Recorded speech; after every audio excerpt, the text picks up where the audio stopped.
Doors closing. Hi, this is Ryan Hoppy's mom, and you're listening to Happy Hour. Hi, this is Rod Ryan from The Rod Ryan Show in Houston, Texas, and you're listening to The Happy Hour. Welcome back to Happy Hour with Ryan Hoppe.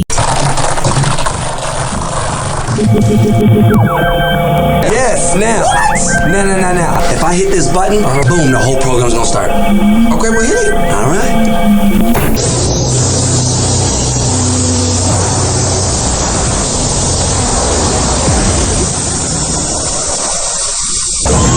Now, something completely different. Smoke medical weed every day. The following thoughts on Happy Hour represent Ryan Hoppe and Pastor. Listener discretion is advised. Live from Tampa Bay, you are tuned in to Happy Hour. He's the voice of a generation that got screwed by the baby boomers. Welcome back to Happy Hour. Happy Hour.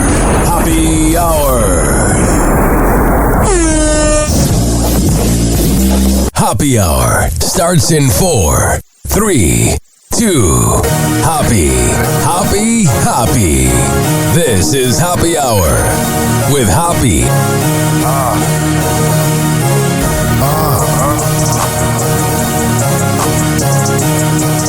Where we at?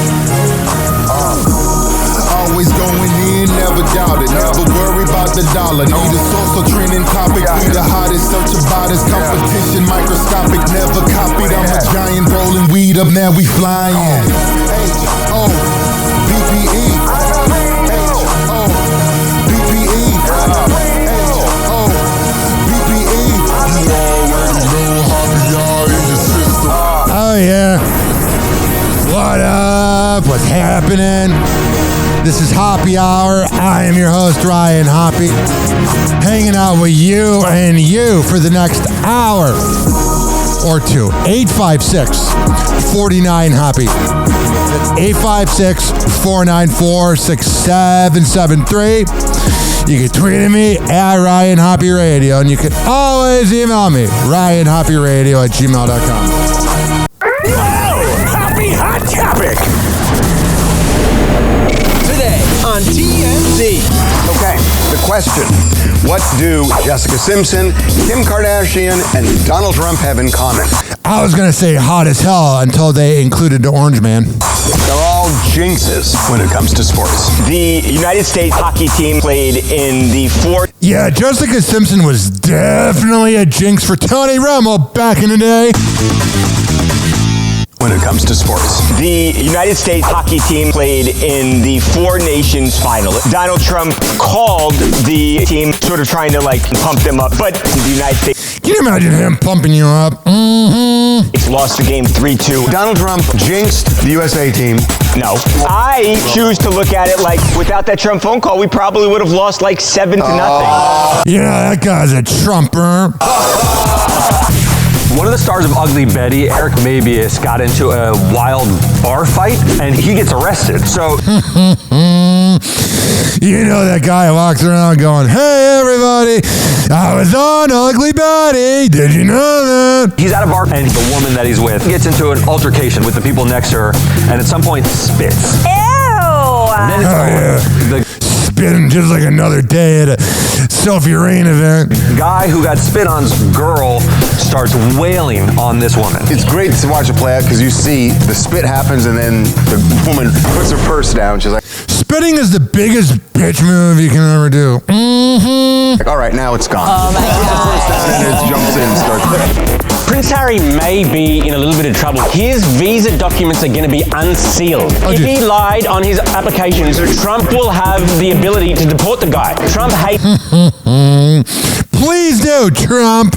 We don't acclaim him. Meghan, and has felt sorry for Harry in the past and had to deal with her. So his solution is getting rid of Harry. Do you think Harry sort of wants it to happen so he can get out? Yeah, maybe. He's like, get me away from my cloud-chasing wife. Get me back to my family. Jason Kelsey's wife is saying Jason is not her emergency contact. I would have it be Jason if I thought he was going to answer. Well, is it? That's not a good thing to say. Everyone's their mom? Oh my God, Devin! Yours is still your mom. Oh, man. TMZ always has this mindless bladder. Mindless blabber. I said that wrong. We're married. Yeah, but like, who would want what's best for me? My mom. Yeah, my mom's my emergency contact. That and Luna. They go, hey, Luna, Ryan needs help. And she goes, whatever. He didn't feed me last night. Happy Hour. Happy Hour.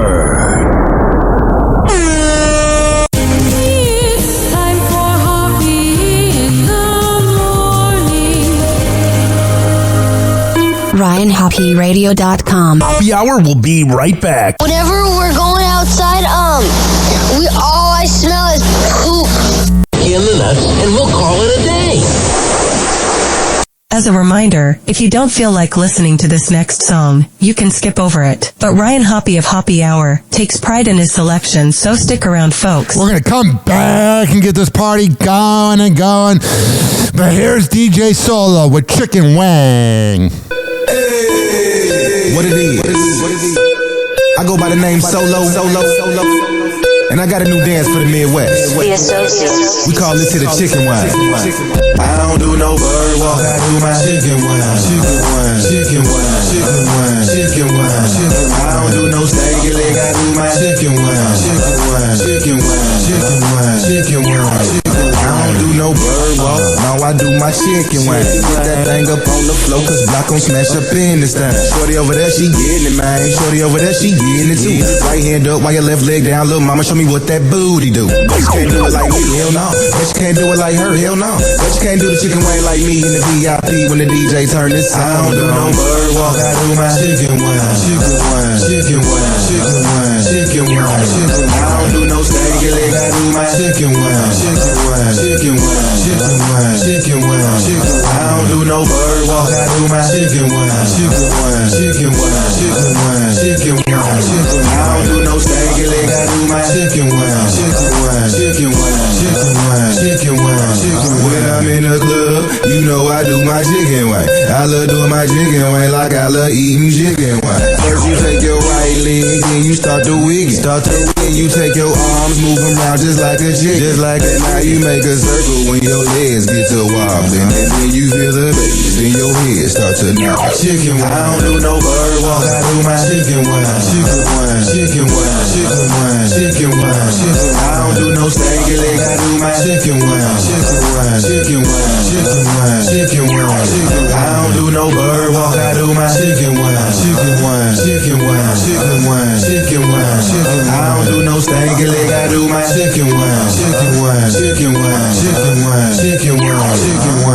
Yeah, you know my name. Yeah. Solo in this thing. Solo. I do my thing, I make it bang, I do my chicken wine. That's right. I'm going off that Bacardi, I feel it in my body. Sure. When the song come on, shorty gon' get gone, let's get loose in this party. Go right, to the left, to the right, go up, not down, turn around, that's right. Now pause for a second and just look up in the sky. Now do your chicken wine, that's how we do it in the show. I don't do no bird walk, I do my chicken wine. I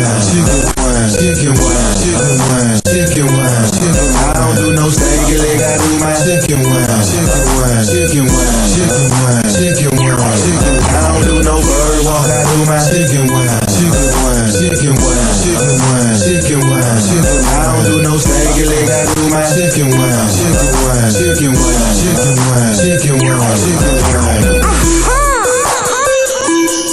You know what it is? No, I don't know what it is. You didn't tell me. Zoe Kravitz is breaking her silence on her split from Channing Tatum. Yeah, she's been really quiet recently about it. We haven't heard from her.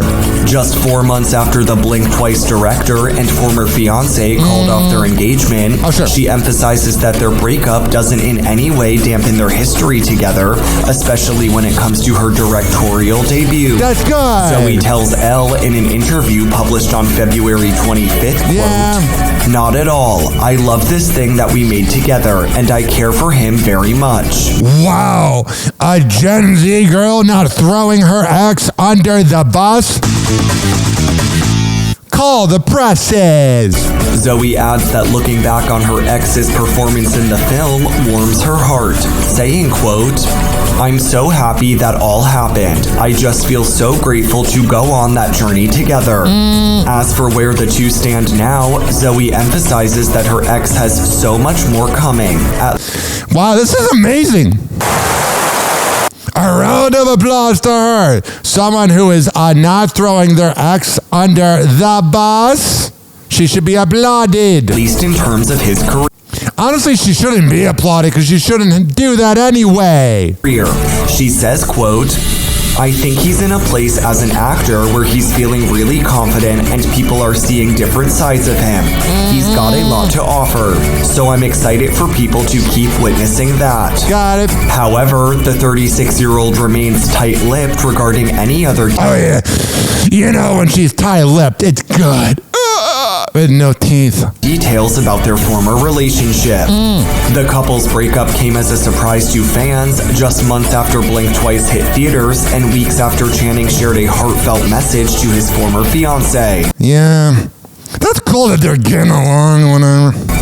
Channing writes in a since-deleted Instagram post, "Why does every fucking celebrity do this? Why does every celebrity make a post and then delete it? Why? What are you getting out of it? It comes off stupid." In September, quote, "I'm so proud to stand 10 toes down for her, this film, and everyone in it. Thank you for finding me and seeing me. I got you forever. Me and you back to back against it all. I'll never blink. Let's go." Yeah, it's a little weird. Maybe if you blinked a little more, your relationship would still be intact. Vaping, more dangerous than smoking, says a report. Duh. Now, I don't vape nicotine. I vape the thing known as Delta 8 or marijuana. And let me tell you, ladies and gentlemen, boys and girls, that I'm a big fan of it. I like how it makes me feel. Sometimes I worry about my lungs. Sometimes I try not to think about it. But honestly, I'm gonna be dead someday. And if I die of Delta 8 smoking, that's fine. With how hard we're getting screwed over by corporate America and everything, if me being high helps me get through life, hey, don't hate on me, hate on corporate America.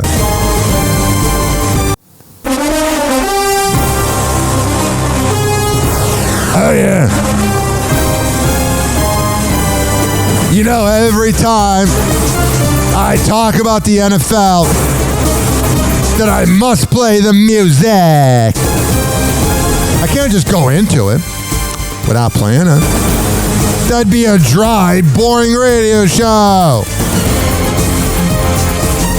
Matthew Stafford trade latest revealed as quarterback eyes more than $50 million a year.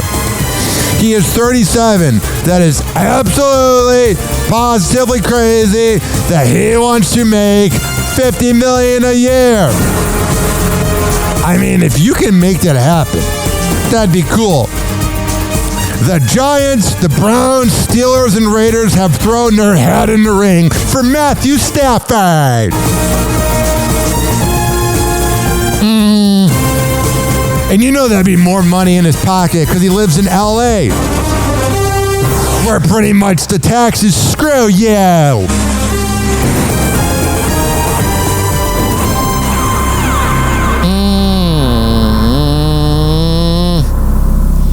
Bill Belichick's girlfriend issues a didn't mean to play that. Bill Belichick's girlfriend issues 4-word message to Kansas City Chiefs Harris Gracie Hunt, the daughter of the owner.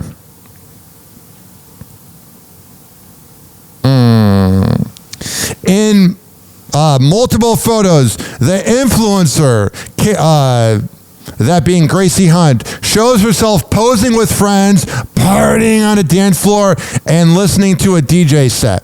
Pretty much what every 25-year-old girl does. And Bill Belichick's girlfriend wrote, "You are the coolest." There she is going, "Hey, everybody, look at me." You're telling me someone that's not engaged yet, but someone that's dating an old guy like him would be a little fake? Who would have thought? Baltimore Ravens GM breaks silence on Justin Tucker's future after NFL star is accused of sexual misconduct by 16 women. He's essentially a Caucasian Deshaun Watson. Ravens GM Eric DaCosta has spoken out on the future of Justin Tucker after 16 massage therapists accuse him of sexual misconduct. DaCosta calls the allegations against him serious and concerning and refuses to rule out terminating the player contract. He says, the allegations are serious and concerning. The amount of allegations are serious and concerning. I guess that's his go-to phrase. I bet if this kid gets in trouble, he's like, that's serious and concerning. He goes on to say, I think we're fortunate that the league is doing an investigation. We'll wait as patiently as we can for as much information as we can, and we'll make our decision based off of that. Well, I think a lot goes into that. First of all, a good question. Appreciate the question. The allegations are serious, concerning. You don't say. The amount of allegations are serious and concerning. There you are. We're fortunate that the league is doing an investigation. We'll wait as patiently as we can for as much information as we can, and we'll make our decisions based on that. He sounds like a very defeated man. Everybody was wondering why Justin Tucker was missing all the field goals this year. Now we know. I guess the sales for Texas Roadhouse have gone down this year compared to last year where they had an up year. I like Texas Roadhouse, but you go in and you're spending $80. And after they're laying off people, it makes you realize they're probably not doing good. Is any part of America doing good? I'm serious here, ladies and gentlemen, boys and girls. Is anywhere in America thriving or doing their thing? Because it just seems like everywhere it's the end of the world. It's the end of the world as we know it.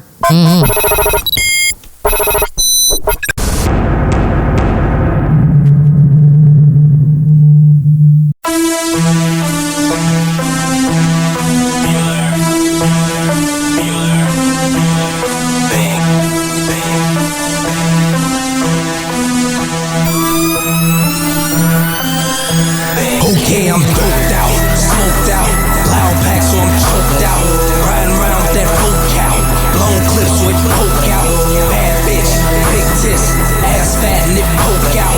Lock kid, East L, real nigga what you know about. And I'm doped out, smoked out, loud pack so I'm choked out. Riding around with that folk cow, blown clips so it poke out. Bad bitch, big tits, ass fat and it poke out. Lock kid, East L, real nigga what you know about. I am loud packing, cash stacking. Nigga won't beef, I'm out backing. Where the camera at, I'm bout action. This hoes here, my house cracking. Flame game, team weed. Keep a bad bitch, that's a mixed breed. 5 of the guys in the 6-speed, well down, boy, with the lick read. Pull it up, it's party time. Also hard Steve Harvey time. Bad boy Mike Laura time. I'm Skip Bayless, you asinine. Fuck nigga. Good lean in my cup, nigga. Good loud in my blunt, nigga. I ain't stuntin' no slut, nigga. Fly as hell, little hood nigga and YSL. My money, talk for me. Your money, shy as hell. But I'm high as hell. Order what you want, I got the bill. Every female got lots to tell, so I'm MOB like Rafa Mel. Pretty nigga, your bitch choosing. If she with you, then your bitch losing. Hoes told me my dick Susan, I beat the box. Rick Rubin, swag stupid, ask doofus. It's in her name, so my bitch shoot it. Chop a shell, don't misdo it. And it's money, I'm getting to it. Okay, I'm doped out, smoked out, loud pack, so I'm choked out. Riding around with that folk cow, blown clips so it poke out. Bad bitch, big tits, ass fat and it poke out. Lock kid, East L, real nigga what you know about. And I'm doped out, smoked out, loud pack, so I'm choked out. Riding around with that folk cow, blown clips so it poke out. Bad bitch, big tits, ass fat and it poke out. Lock kid, East L, real nigga what you know All that good like black flame, shirt off like Gucci Mane. Cashing in, I'm cashing out. Broke niggas do the same. Get my mind on my money, nigga, fuck the fame. All my niggas, they the same.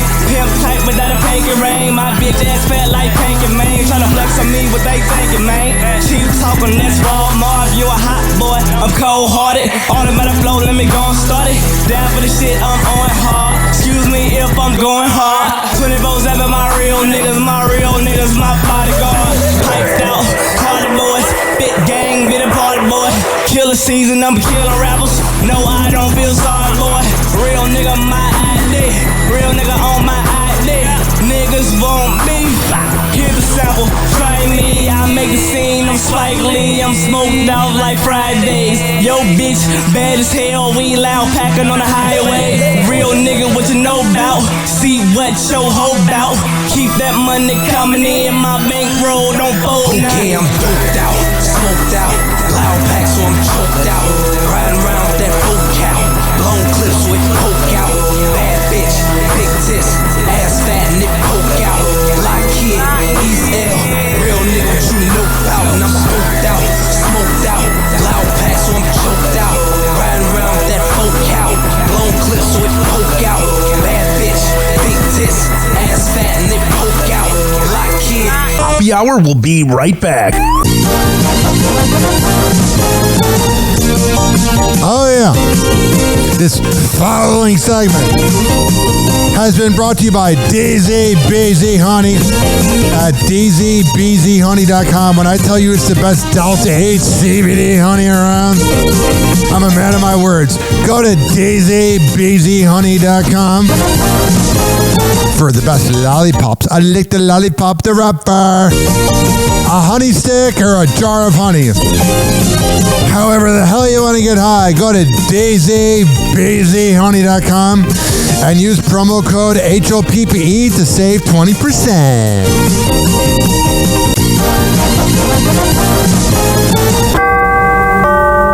Doors closing.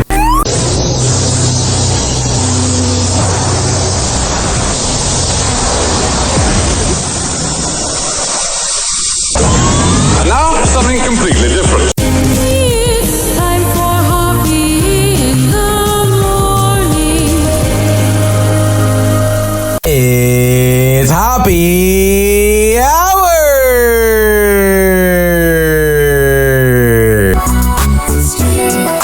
Me, Ryan, Hoppe. Hey, this is Fish Calloway, and you are listening to my best friend Ryan Hoppe. He taught me who the hell writes this? Who writes this? Did he write this? Why would he write this? It's Happy Hour with Ryan Hoppe. Happy Hour with Ryan Hoppe is your alternative to the typical morning show with fake dating segments. Happy Hour. Happy Hour. Ladies and gentlemen, here it is, the most listened to radio show on the planet. Even the other stations are tuned in too.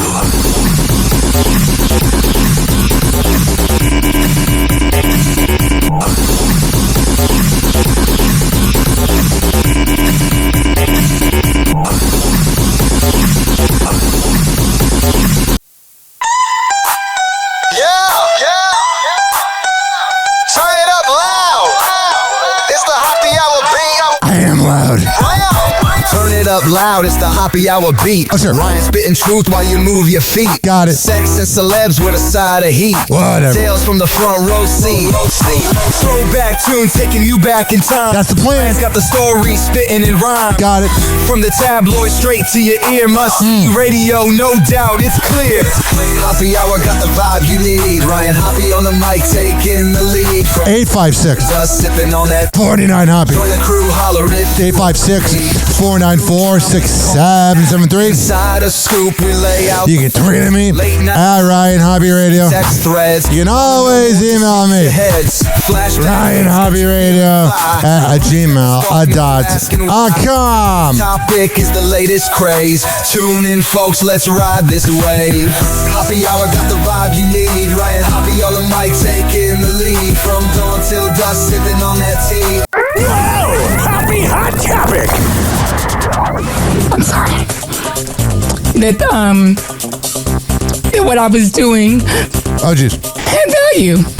had value. And in the end, I'm sorry, I try not to cry on TV. But you are. Joy Reid breaking down in tears over the cancellation of her MSNBC show, The Readout. But you're always bitching at us. Why would we want to watch you bitch at us? As you can imagine, I have been through every emotion over the past several days. Oh, sure. From, anger, rage, disappointment, hurt, feeling that, That's the emotions you go through when you pour yourself into a media job. I know this can go with any job, but especially in the media, when you get up early and you're working your ass off, but you got somebody who just doesn't like you and they screw you over. But then later on in life, the same people that screw you over, life screws them over. Guilt, that I let my team lose their job. The TV correspondent emotional over her firing during an appearance on the Win with Black Women podcast. Oh, jeez. I'm sorry. You're not really winning, are you? That what I was doing had value. And in the end, I'm sorry, I try not to cry on TV. But you are. It's all good. All good. I don't know why I said that. It's all good. Joy's last episode aired Monday evening.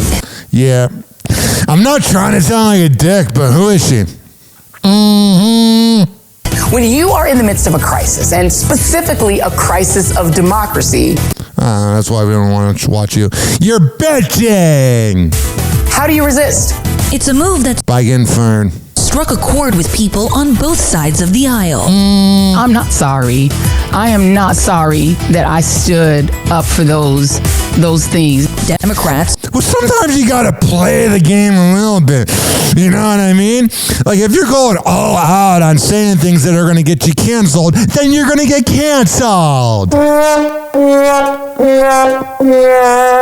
Voicing their outrage while many Republicans are celebrating her exit. Yeah, if you're a Republican and you're celebrating someone losing their job, as we have Elon, our vice president, and we have Donald Trump firing everybody, fuck you. As much as I think that Joy Reid was kind of a person that bitched a lot, kind of a person that complained a lot, I'm not happy she's out of a job. Anybody out there that roots for someone to lose their job, you're a loser. Including President Donald Trump, who bashed Joy on Truth Social. Keeping it classy, buddy. You won. You got elected.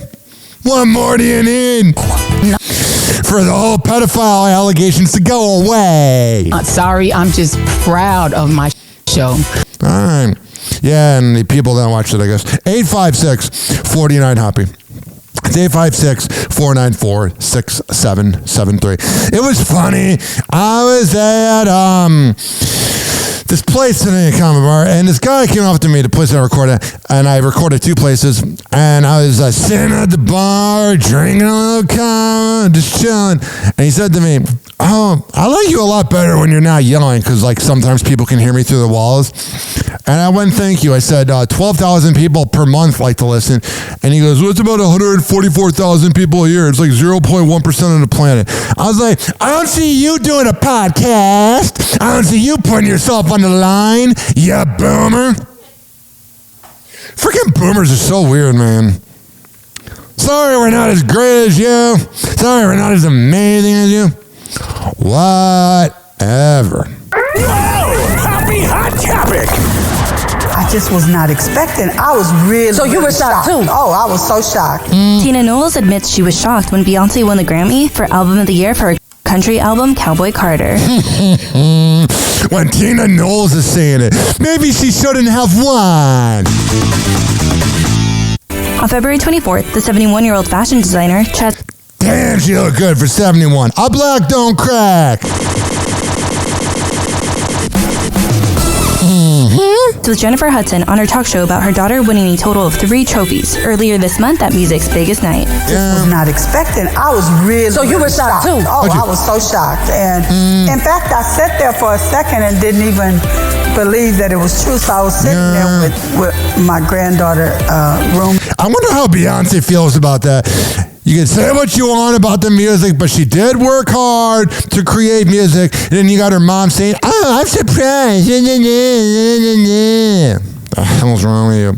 Support your daughter. I'm not saying she's not supporting her, but this isn't really what you want your mom to say. Me and my grandson, sir, and for a second we were just sitting there, and then when she did this, I said, "Who is There's that fake laughter. real?" I couldn't believe it. I couldn't believe it because there's been so many times that I thought that would happen, and it didn't. Tina goes on to explain how her granddaughter, 13-year-old Blue Ivy, acts like a little manager already. I don't know if you call them memes, but on Instagram I saw this where this girl was enacting Jay and her and Blue. And Blue is giving them a saying, "Now, Daddy, don't get up." Yeah, Daddy was in a lot of trouble recently. There on that stage, this is not your night. Sit down and be quiet. I don't know if y'all saw it. And Mama, you know they're gonna have that camera in your face. And you know, she was just giving them advice, and it was so funny because then they show Blue at the thing, and Beyonce sitting like this, and Blue saying, "Get up." She's a little bitchy, man. Like, not overly bitchy, not something you can't deal with, but just someone that makes it about them. A little similar to, like, Patrick Mahomes' mom, that whole QB Maker comment. Just a little passive-aggressive. Nothing you can't handle, but just a little, just a little out there. All right, welcome back to ABC News Live Reports. And Sean Diddy Combs' attorney is in a new court filing seeking to suppress evidence in his sex trafficking case. The music mogul's lawyers challenging the legality of the search warrants that investigators used. Combs has denied wrongdoing and pleaded not guilty to the charges against him. Our ABC News senior investigative correspondent Aaron Katersky has been following this. What up, Aaron? He joins us from our New York newsroom. So, Aaron, we know that Combs' lawyers say these search warrant applications presented, quote, grossly distorted picture of reality. I know this filing was heavily redacted here, but did they offer up any more specifics about how they argue that was done? Some. They say that the prosecutors and federal agents who ended up searching Combs' luxury homes, his electronic devices, his iCloud accounts, his hotel room here in New York after his arrest, Kana, ended up not giving the magistrate judge who signed the search warrant applications the full picture. They omitted certain facts, which may well have been helpful to Combs, according to his attorneys, and they included some accounts, some rather salacious accounts. Oh, yeah. His attorneys said from an unnamed producer that the defense says just wasn't credible. And yeah, you gotta wonder if, like, some of the evidence, like, I'm not saying that there's people that are making false allegations, but with all the allegations that Diddy is facing, you gotta wonder which ones are kind of not true. And taken together, it gave the magistrate judge a distorted picture of the case. Federal prosecutors are undoubtedly going to challenge this. They have not responded yet, but they'll do so in court papers. Got it. Interesting. And also, we also know that one of Combs' attorneys is stepping away from this case. A stunning move there. What do we know about that? Yeah, Anthony Rico asked last week to be removed from the case. He did not give a reason, although he said under no circumstance could he continue to represent Sean Combs. And just a second ago, Kana, as we were coming on the air together, the judge granted that motion. So Anthony Rico no longer represents Sean Combs. And he was an important figure on that defense team for Combs. Rico is black. He's from Harlem. So somebody from the neighborhood where... Hell yeah. You know, he was just really sketched out by all the allegations that Diddy is facing, and he said to himself, I don't want to be a part of this. Yeah, you know that other lawyer, the white dude, you know he's loving the money. Where Combs is from, he felt comfortable with him, often sat right next to him at the defense table, but for reasons, specific reasons unknown, Rico has decided now to step away from the case, and the judge has allowed it. The thing about it is they're showing like B-roll footage of the what do you call it? Of the court case. The court case. I don't know why I said that. Sound like Rover. Okay, no, they were showing pictures from the courtroom, but just the sketch drawings. And it's like, are you going to ever, show what's actually going on in the courtroom? All these federal cases that they don't have any cameras in there and they only have sketch drawings. I'm like, what are you hiding? Happy Hour. Happy Hour.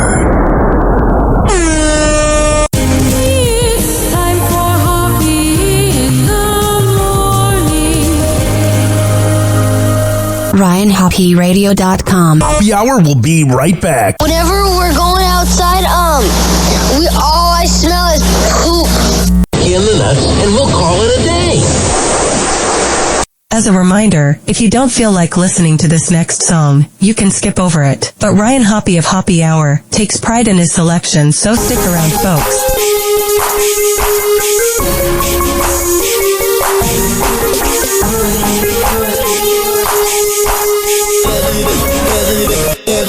Every day my weekend.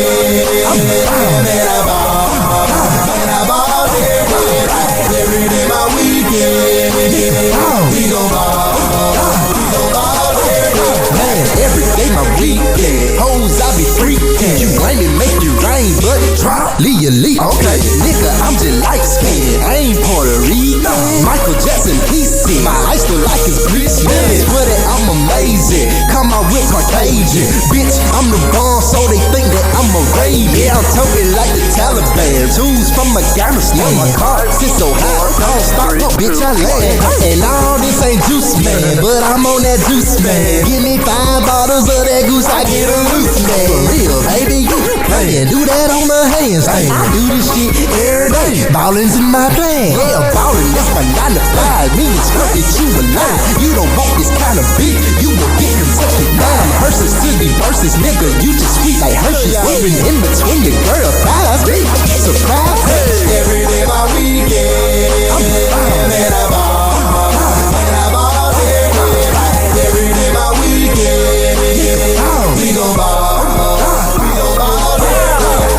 Every day your weekend, go ahead, 'cause it's your birthday. Every day go hard, you I got a Thursday. Party like a holiday. 10 more months, they on they way. They shut the stage down like a running back, go all the way. Monday, Tuesday, Wednesday, got them bras on they knees. They sitting on the beach with palm trees for all these girls say. Young, put it in they face. Stick to the script, that's what they say. People taking flights with politics each and every day. Where we get it in, so tell a friend and tell a friend. Young saying on goddamn weekend. It be on what it is. No more struggling. 247 every day. Every day my weekend. And I ball. Every day my weekend. We gon' ball. Monday we at Mariachi, wildin' like a motherfucker. Tuesday we at Honey Money, fallin' like a motherfucker. Wasted when they leave her bitches, jockin' like a motherfucker. Thursday we at Pure Bottle, poppin' like a motherfucker. Friday we at Figure 8, you know I fuck with Bush. Overdosing on the strong, rolling quarters of the kush. Club Miami Saturday, girls the baddest in my book. I just walk right on in while you lame niggas look. Hey, even on a Sunday, I don't take a day. Always clubbing in the station in my nigga Q ain't it low. Chicken see the insides. First they take they shirt off. Second when they hear our songs, then they take they skirts off. Third she gon' serve us, mouth stick her tongue out. 4 hours later, fucked us all. I was like, wow, y'all got milk money, bitch, nigga. I'm a cash cow. Every day my weekend, living life on a fast route. Every day my weekend. And I ball. Every day my weekend. We gon' ball.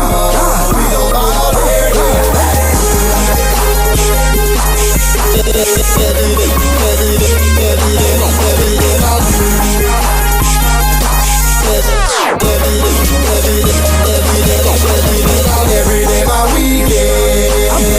And I ball.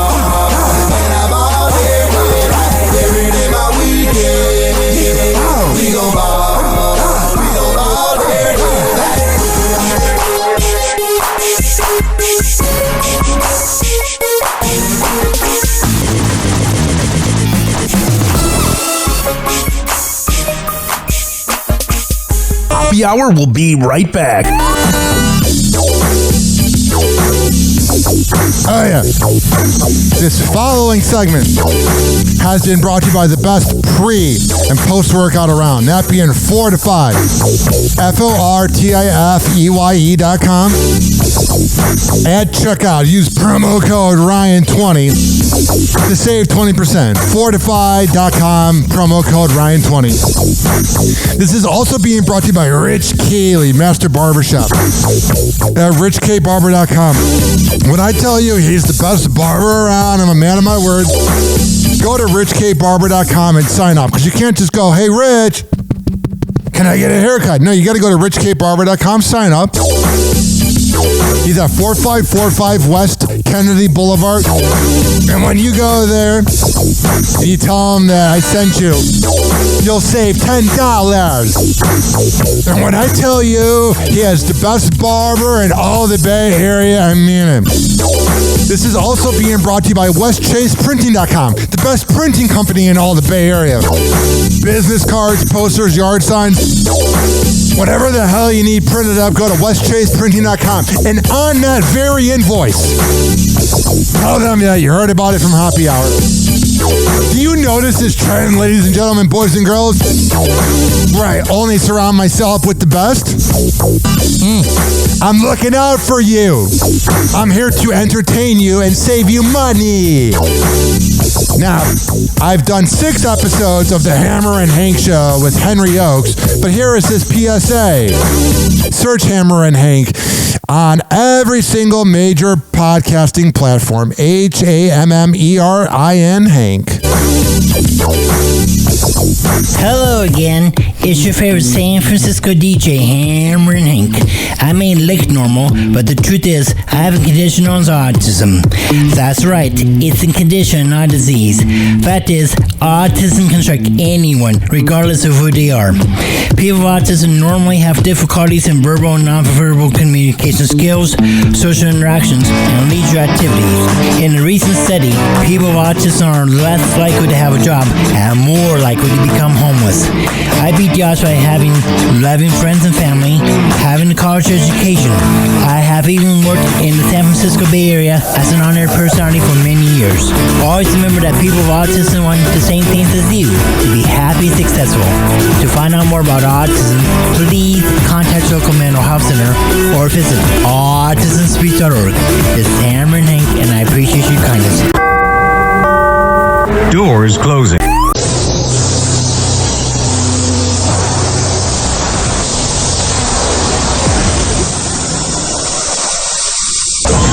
And now, something completely different. It's time for Hoppe in the morning.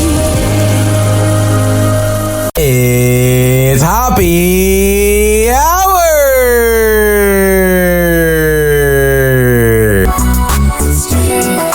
Me, Ryan, Hoppe. Hey, it's MJ from the MJ Morning Show on Q105, 104.7 FM Tampa Bay, and you're listening to the Happy Hour with Ryan Hoppe. Stuck in gridlock? Let Happy Hour be your escape from the brake light. Happy Hour. Happy Hour. Ladies and gentlemen, here it is, the most listened to radio show on the planet. Even the other stations are tuned in too.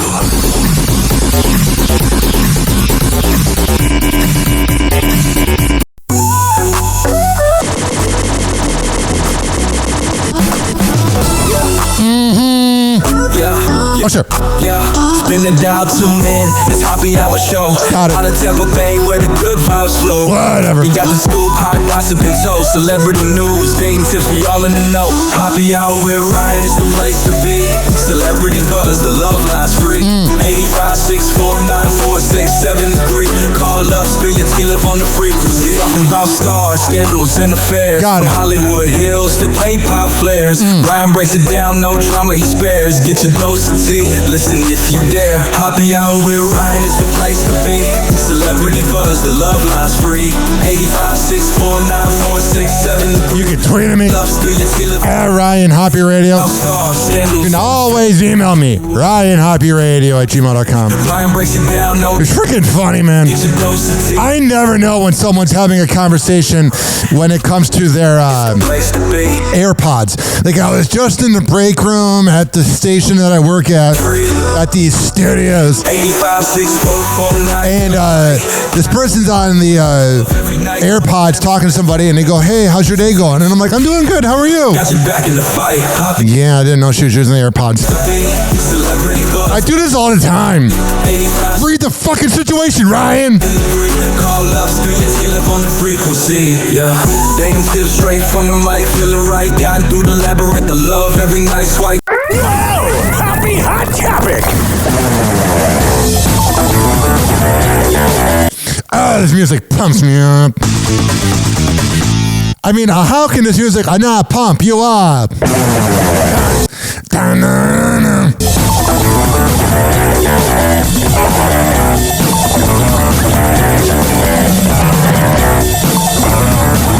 Welcome to DMZ Live. Harvey Levitt here. Girls here. So on Friday, the new LA County District Attorney, Nathan Hochman, made it very clear that in his view, the Menendez brothers do not deserve a new trial. They were only being used, I think the guy's name was Garcon, they were only being used by the previous guy who was trying to get reelected, and that was right when this documentary came out. People need to remember that they killed their family. There's the whole thing, hey, maybe they got touched, maybe this, but they killed their family. And he chronicled the evidence in the case, the evolution of stories the Menendez brothers told, and also cast doubt on the new evidence. Yeah, this is just people jumping on the freaking bandwagon, man. That the Menendez brothers said would warrant a new trial. Growing up, hearing about stuff from the 90s, Bill Clinton, I wasn't allowed to read the newspaper whenever it involved Monica Lewinsky, for some reason, is now being applauded. That's how freaking weird liberals are. She's a side chick. The other weird thing was hearing about Michael Jordan growing up, hearing about Sammy Sosa, and then the Menendez brothers and O.J. Simpson and all these things from the 90s. Princess Di, because I was born in 93, so you would hear about it in conversations. And what I'm saying to you, ladies and gentlemen, boys and girls, is if you would have told me a quarter century ago that now we would be wanting the Menendez brothers to be free, I would have been afraid. Yeah, I mean, it was pretty clear from this news conference where he stood on the retrial. As far as them being resentenced, the DA says he is still looking over all the material and has not made a decision on that. We should explain, there is a distinction between the two. Oh, is there? The new trial would basically be like an Etch-a-Sketch, wiping the slate clean, and a brand new trial with new evidence, presumably evidence involving sexual abuse. But that doesn't mean you can murder somebody. That freaking sucks that he potentially got touched by his dad. I have sympathy for that. But you don't murder somebody. The resentencing, which is scheduled for next month, essentially is saying there are circumstances beyond a conviction 35 years later. Yeah, so there's that. And then here is the DA talking live on TMZ. And if so, what's your reaction? So again, thank you for having me on. And you're right that right now that press conference just dealt with one of the three tracks that the Menendez case is on. That was the habeas track. It's a track where they said there's new evidence that justified a new trial. The second track, as I mentioned at the press conference, was clemency. They've gone right to Governor Newsom, who has the unilateral constitutional power every day he's been in office since 2019 to commute the Menendez's sentence and release them if he so chooses, or do nothing. Yeah. The third track is this resentencing track, and that was not the subject of the press conference. This is the LA County DA. It will be something that we will be filing a response in the next 2 weeks. And you are right.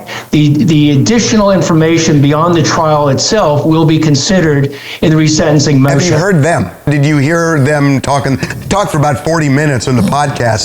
The reason I'm Man, Harvey loves to name drop this podcast. Like me. I love name dropping my podcast. kind of pressing it is that we really haven't heard them talk about what they've done in prison, what they plan on doing. Blowjobs! And in my head, it's kind of significant in terms of weighing all of the factors. Have you heard it? I have not. I actually listened to a brief excerpt of it, but the entire team will be listening to the entirety of the interview. He's like, I'm not listening to that crap, and I'm sick of hearing about this. He goes to talk to TMZ for another 12 minutes, so we're going to move on. What the hell is going on with that crazy broad known as Hilaria Baldwin? Really, really appreciate the time. Thank you. My pleasure. Thank you very much. Okay, we are going to move on. Yes, to Alec Baldwin and a different view of him and his family. Yeah, this stupid reality show. Than we've ever seen. The Baldwins, his new reality show on TLC, premiered on Sunday night. Delicious. I don't think that's the point of the show, Harvey. But you're right, the cake does look delicious. There they are eating a delicious cake. They're doing human things. Look at us. We're eating cake. Shut up. What was very interesting was a conversation with Hilaria talking about when they first got married and the prenup that she signed. And whether or not she knew what she was actually signing. There is some debate as to whether or not she did, but this is what she had to say about it. After my first marriage, I said, let's have a prenup. I want to think about it. No. First of all, I still don't understand. Wow, they're talking at the same time. They're fucking annoying. Like it is awkward, but I don't actually quite understand what a prenup is because you're like after a certain number of kids. Because you're dumb. It's this, and I was like, you know what? I'll just sign it, which was probably very stupid of me back then. Now I would read it again. That's why she didn't divorce him. She's stuck. But like, I just said I was signing it. I don't really want to think about the end by the beginning. And then you're like, yeah, I don't want to do it either. Let's talk slower. Oh, they didn't sign it. Speaking English in a Spanish cadence, which is always perilous for me. Wow, they're really going with that. Slow down just a kiss. I can't understand you. That's hysterical. Okay, that was hilarious. That's hysterical. Hilarious response from Alec Baldwin. But the thing that shocked me about this, and I don't know whether this is performative or what, but when you present a prenup to the other person, they have to have independent counsel that will go over it with you so you understand it. That is... otherwise, it's not valid. Otherwise, it's absolutely, you can challenge it for that, and you can have it essentially thrown out. So was I am she just speaking sort of off I the don't cuff? know. Like I don't didn't know what it was, and I just signed it. Or there must have been an attorney, and now she's just. That's why I'm saying. That's why she does seem really dumb. I'm saying this might be performative. Right. But what she is saying, the more kids you have, the more money you get in child support. You read that part. And she's got a gang of them. They have 7 kids. So if they were to not It really is a gang. They're all annoying too. be together some way, she would still get a lot of money between child support for 7 kids. Well, we don't know what the terms are, but you're right. For child support, 7 kids, she would get a decent amount of money. So there is that. There is TMZ doing their thing, talking about the Baldwins. And let me see what else we have here. Elon threatening employees. I'll talk about that later because I'm going through the TMZ clip. All right, I know. Sydney Sweeney postpones her wedding, which, by the way, I've heard a lot of people talk smack about Sydney Sweeney being engaged to an older guy. Yeah, I probably think they're in some type of an open relationship or maybe just cheating, or as Gen Z girls like to call it cheating, monogamish. No, that means you're promiscuous.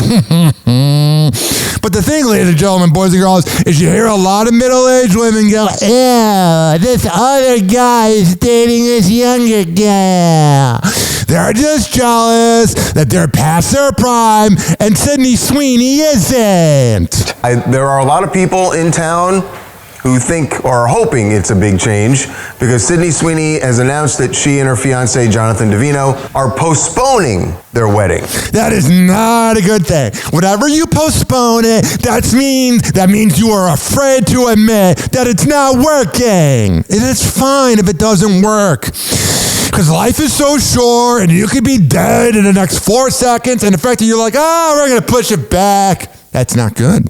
They did not call off the engagement, which is how I think a lot of people heard this. People who would like for Sydney Sweeney to be single. She probably is, though. She's probably banging out her dudes. But it's a sign of something. Now, they say it's scheduling, but that happens. Yeah, but you can have a small wedding. A lot of millennials are not having the big, lavish overspending for something that will end in a divorce. What are we, boomers? It does. Yeah. Yeah, but I mean, come on. When you say it's because of busy schedules, we're 3 months out because the wedding's supposed to be in May. I bet the time just flew and they haven't even planned anything. People have, at this point, you would assume, booked flights, hotel accommodations. That's a great point, bud. So unless Sydney Sweeney is opening up her wallet and she's refunding all these guests because of her busy schedule, to me, there's something more going on here, whether... I agree with this guy 100%. I just love all the middle-aged women that are just jealous of the Gen Z girls dating guys that are the age of the middle-aged women. They're usually in their early 80s and like, that's so gross. Even though 15 years ago, they were party girls. There's trouble in the relationship and they're taking a pause to try to figure out what it is. Just break up already. Whenever you try to make a relationship work that should be broken up, it never works. You're just prolonging the pain. That they're broken up. We can't get a break up and cry and get it over with. Straight answer. But to me, when you're 3 months out and you're blaming it on a busy schedule, there's something off here. To your point, though, Brendan's right. Brendan's right. But to that point, maybe they never actually told people you have to be here on this date. That's a good point. I just find it really funny whenever celebrities push things back or whenever people do that and they're like, oh, we'll deal with it. And then the 7 years fly by. And then they never get married. It kind of makes me wonder, man. Kind of makes me wonder if we can ever really trust these celebrities and their relationships. Because the relationships that have to let us know how great they're doing, they're the ones that usually break up. Happy Hour. Happy Hour. It's time for Hoppe in the morning. RyanHoppeRadio.com. Happy Hour will be right back. Whenever we're going outside, all I smell is poop. In the nuts, and we'll call it a day. As a reminder, if you don't feel like listening to this next song, you can skip over it. But Ryan Hoppe of Hoppe Hour takes pride in his selection, so stick around, folks.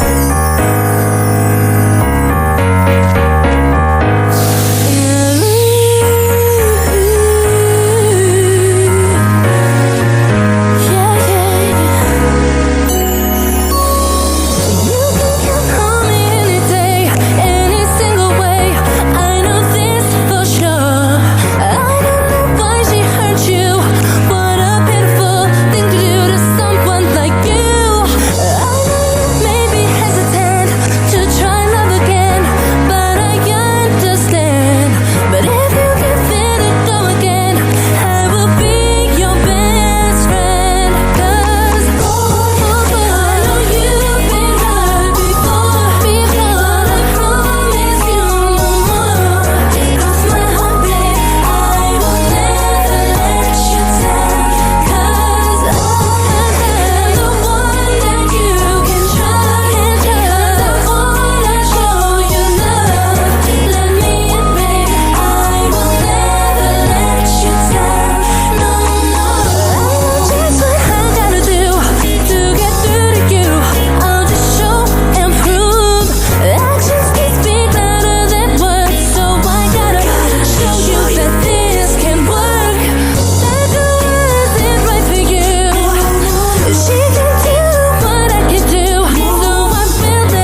Brooke Hogan would never let you down, baby. You could never let me down. Doors closing.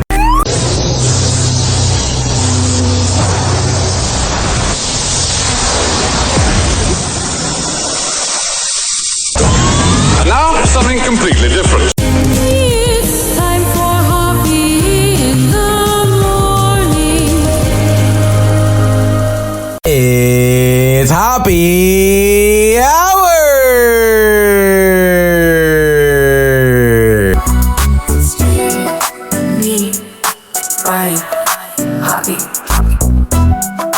Hi, this is Rod Ryan from The Rod Ryan Show in Houston, Texas, and you're listening to The Hoppe Hour. Hey, what's up? I'm Woody. That's Greg Gorey. What's up? Menace. Hi. Gina Grad. Hey. Seabass. There's Sammy. Hello. We are The Woody Show. Yeah. And you are listening to Hoppe Hour. Yeah. With Ryan Hoppe. No one does real talk like Ryan Hoppe. It's Hoppe Hour. Happy Hour. Happy Hour. Ladies and gentlemen, here it is, the most listened to radio show on the planet. Even the other stations are tuned in too. Hi, Dizzy. You little bitch.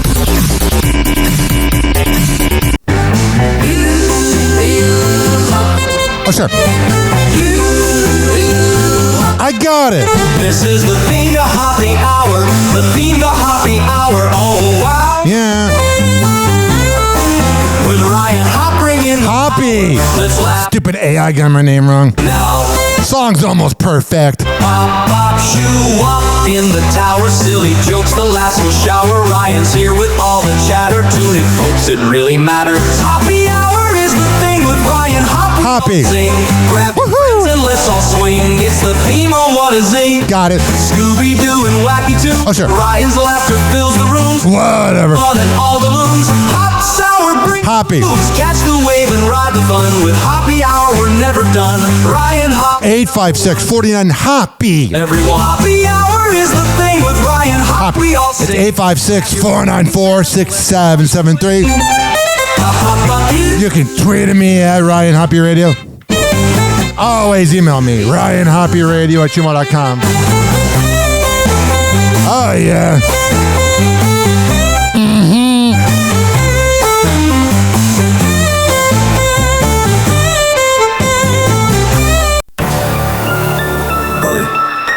Yo.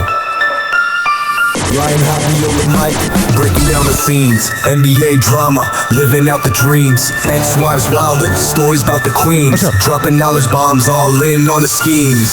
Hoppe smooth, man, he knows it all. From scandals to the court, rise and fall.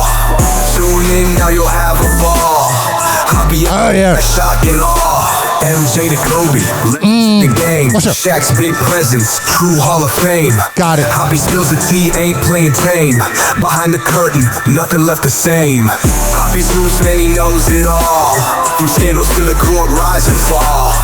Tune in, now you'll have Former NBA forward Richard Jefferson has been named to the lead broadcast team for the NBA on ESPN, ain't nothing fabulous. aligning him to call the NBA Finals. The Hoppe out. He will be working alongside Mike Breen, the legend, the GOAT. That's like a key. Doris Burke, who has gotten better over the years, NBA's real talk. and Lisa Salters. Hoppe's moves, man, he knows it all. Amazon Prime Video reportedly has interest in Richard Jefferson becoming a member of its commentary team, Hoppe's moves, man, he knows it all. alongside play-by-play announcer Ian Eagle, who Jefferson has called Brooklyn Nets games with. Hoppe got that shock and awe. I don't care about any of this. Yeah. I'm curious what's going on with inside the NBA with Shaq, Charles Barkley, Kenny Smith, and Ernie Johnson. Hoppe got that shock and awe. That's what I care about, and that's all I care about. Okay. Good point, Ryan.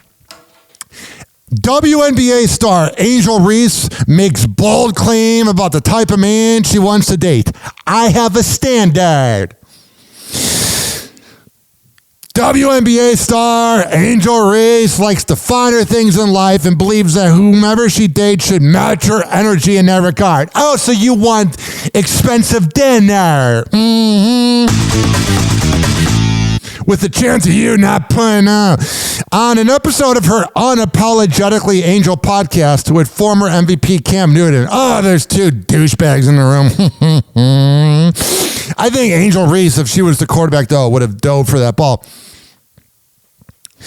Angel Reese previously dated Florida State's men's basketball player Cameron Fletcher before their relationship ended on bad terms. Yeah, you know, Angel Reese is one of those girls where she's never the problem. The women's basketball star revealed she hopes to date someone who is able to live the same kind of lavish lifestyle she enjoys. No, that means you want the man to pay for everything because you're barely making $100,000, and that's fine. You're working hard, but you're saying, I want a rich guy to buy everything. You got influenced by being around Kayla Nicole, and that's not a good influence. She went on to say, don't be going out of your way to try to buy me stuff you can't afford. Like I said, know what you're getting into. High maintenance. I'll just say that the guy, Cameron Fletcher, is a lucky guy that he broke up with you. Woohoo! I sent it. I love girls that are like, oh my God, I want the man to buy everything for me. But then they go, I'm an independent woman that doesn't need the man after the breakup. It's like, how do you want it? All right, so last night, Anthony Edwards of the Minnesota Timberwolves had a game-winning block on SGA, the player for the Oklahoma City Thunder. And Anthony Edwards is a guy, he's 22 years old.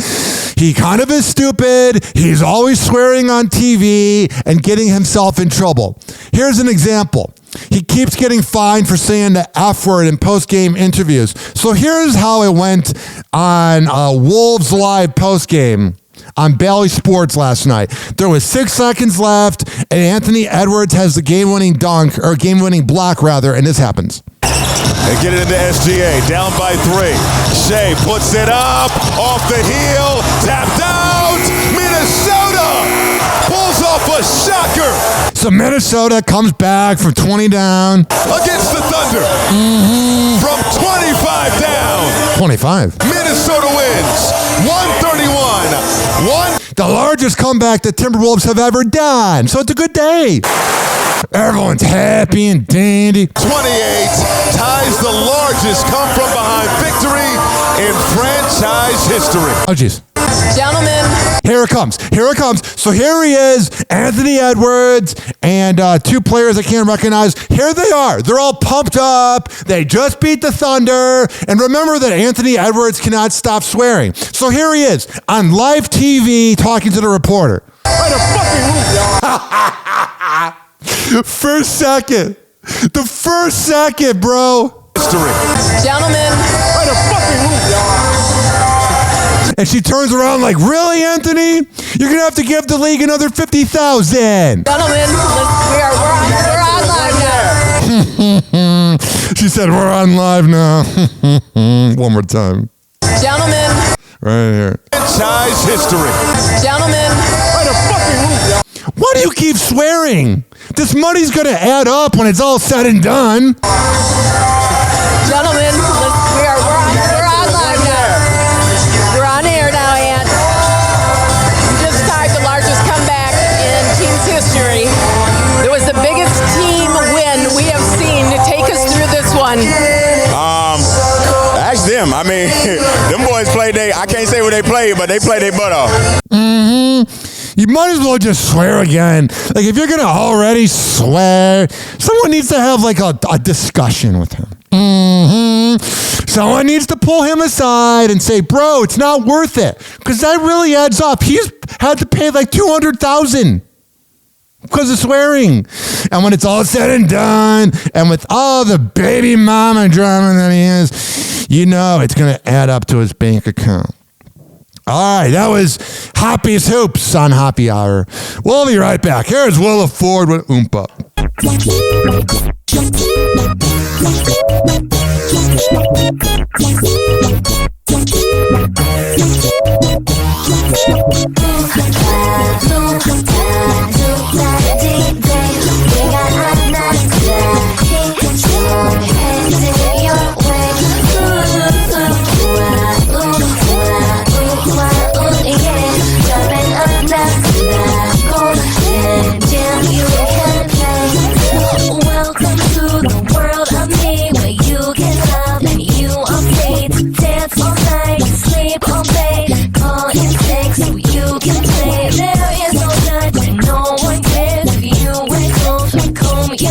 You'll have your fun and let it go. Just sit right back, enjoy the show.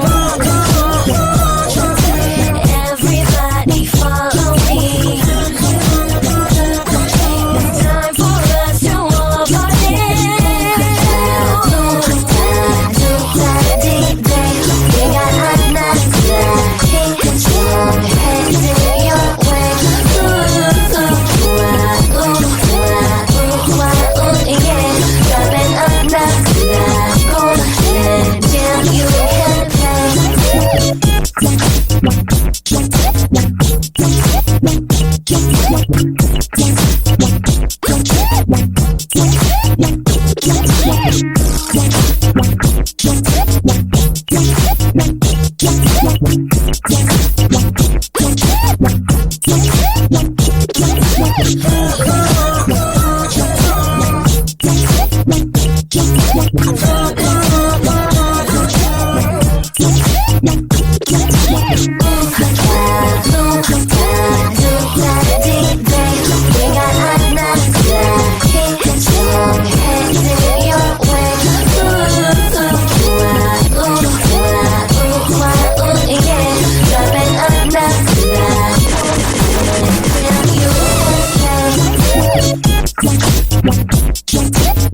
Oh, yeah. Yeah, that's Oompa by Willow Ford. Unreleased. She's freaking hot. I met her in person. I'm a class actor, aren't I? Everybody follow me. Oh, sure. Time for us to all party. Whatever. Yeah.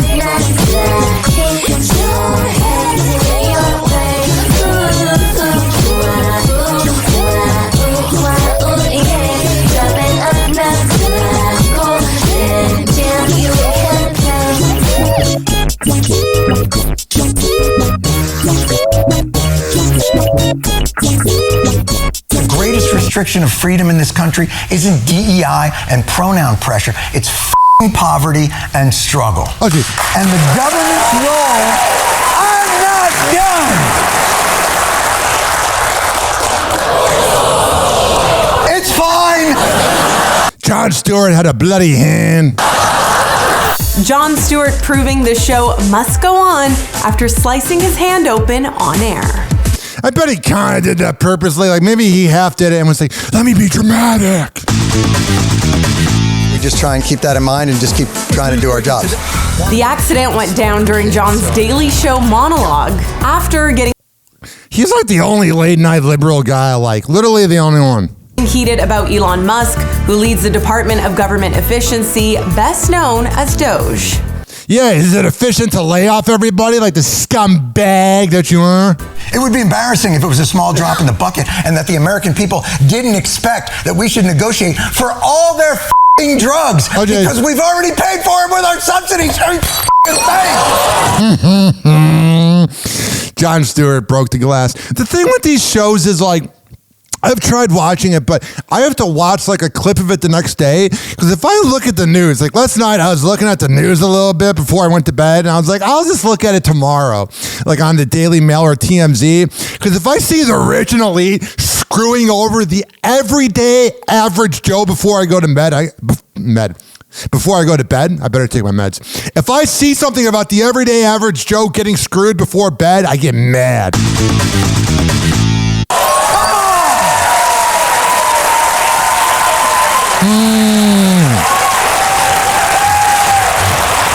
A lot of clapping. That's what those liberal shows do. I've never heard more clapping than on Jimmy Kimmel. It's like, I'll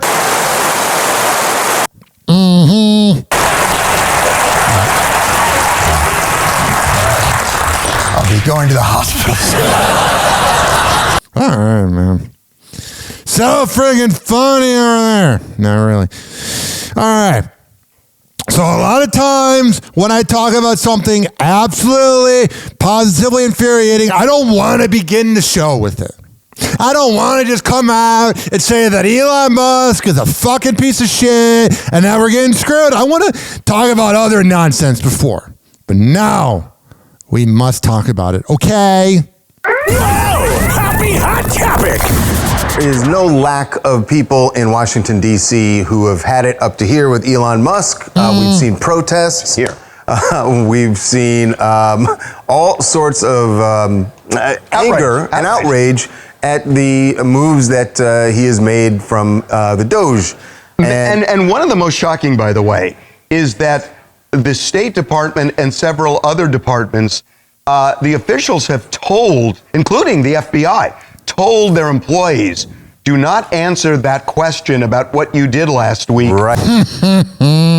Yeah, if Elon sent that, I'd be like, can I meet you in person so I can bitch slap you? Right. We will answer it for you if appropriate, which is really interesting. This email that went out asking federal employees, what did you accomplish last week, which has gotten people just don't know what to do about it. Well, Senator... What I don't like is that you have to get his approval. So, like, it's kind of that mindset of, like, working when you hear about Amazon or Tesla, when you have to get so much work done per quota or you get in trouble.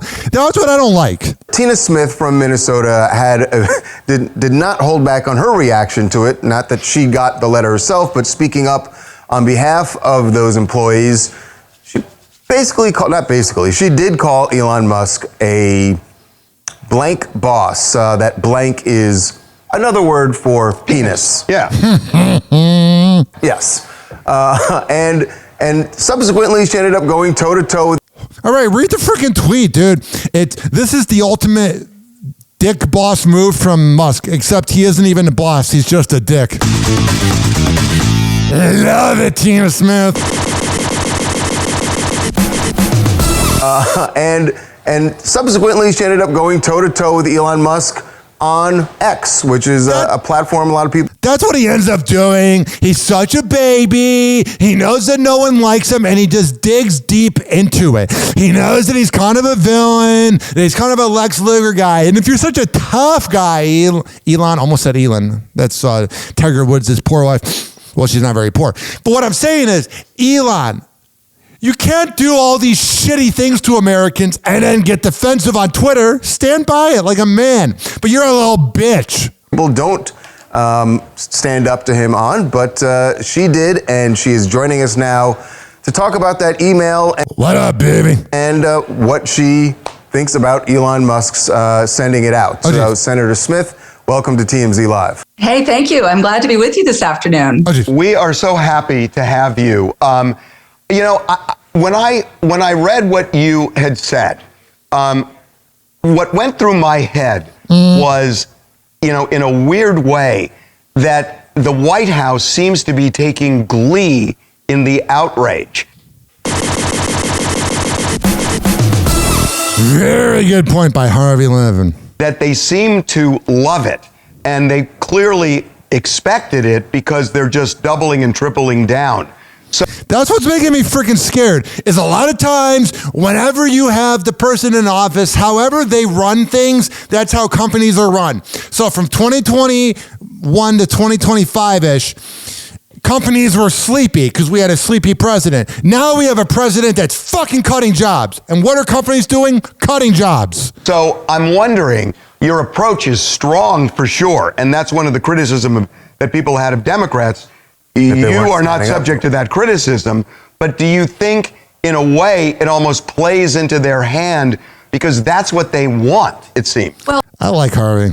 what I am noticing is just the massive support that my pushback is getting and pushback of other Democrats are getting, because people hate it when they see people being jerks.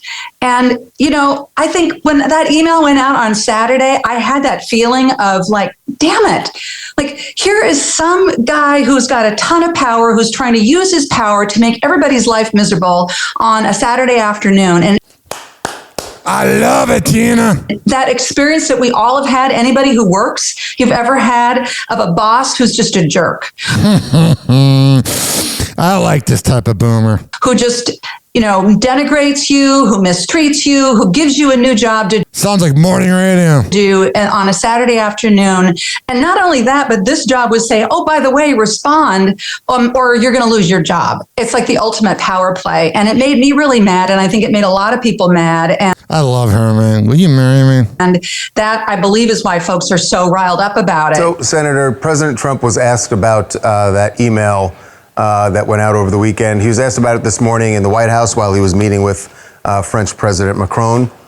Yeah, that guy looks like he's looking at Trump like, you're an idiot.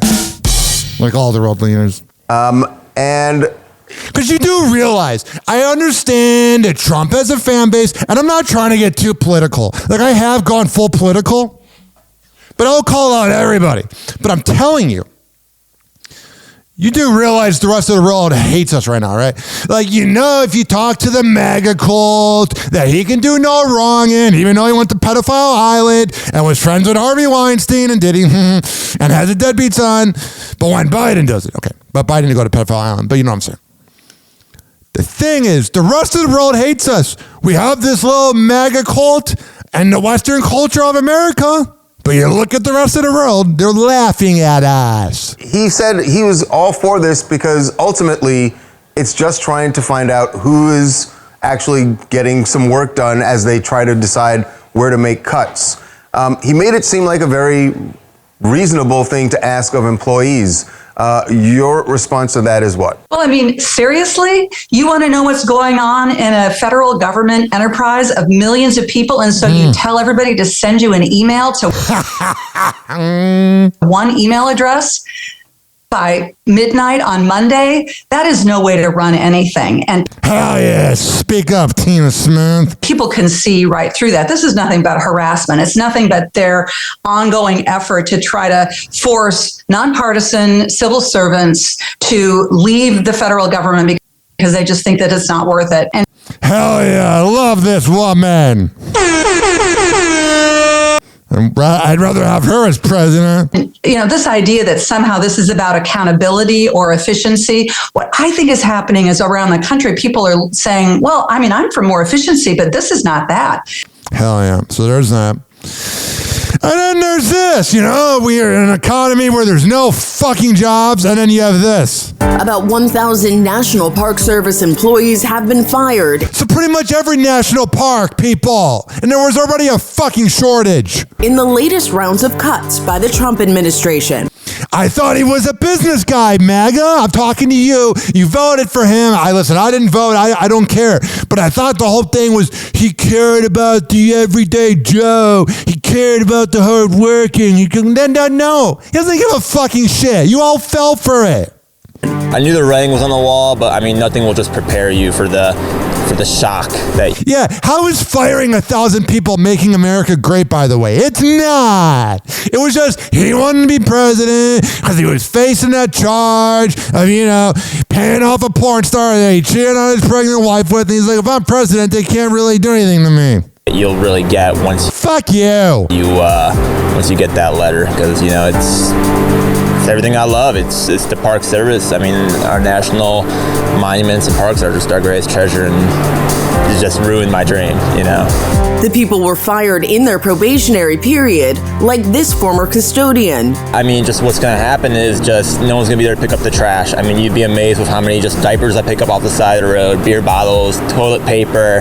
And the thing is, Trump doesn't care. None of them care. We are seriously getting screwed. If you are a MAGA person listening to me, trust me, I didn't like Kamala either. She's a career side chick that was forced upon us. But I'm telling you, if you think Trump cares about you, you're fucking stupid, okay?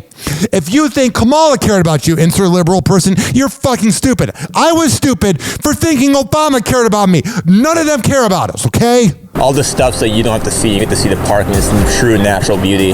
These job cuts come as part of billionaire Elon Musk's Department of Government Efficiency plans to rewrite where and real efficient, making everyone unemployed. You fuckwad. And how federal dollars are spent. The Park Service is kind of an interesting place. A lot of the people that work there, they're overqualified, underpaid, and the reason they're working there, they love the place and they want to give back. Sounds like radio. 856-49-HOPPY. That's 856-494-6773. Happy hot topic. An AI-generated video played in a government agency showing Donald Trump kissing Elon Musk's feet. Are we sure that was AI? NBC News confirms that on February 24th, TV monitors at the Department of Housing and Urban Development in Washington, D.C. played what appeared to be an AI-generated clip of President Donald Trump kissing and sucking on the SpaceX CEO's feet on repeat. Yeah. Seems like they really respect their leader. Of course, it's been hard and sad, especially for all of us who know both of them.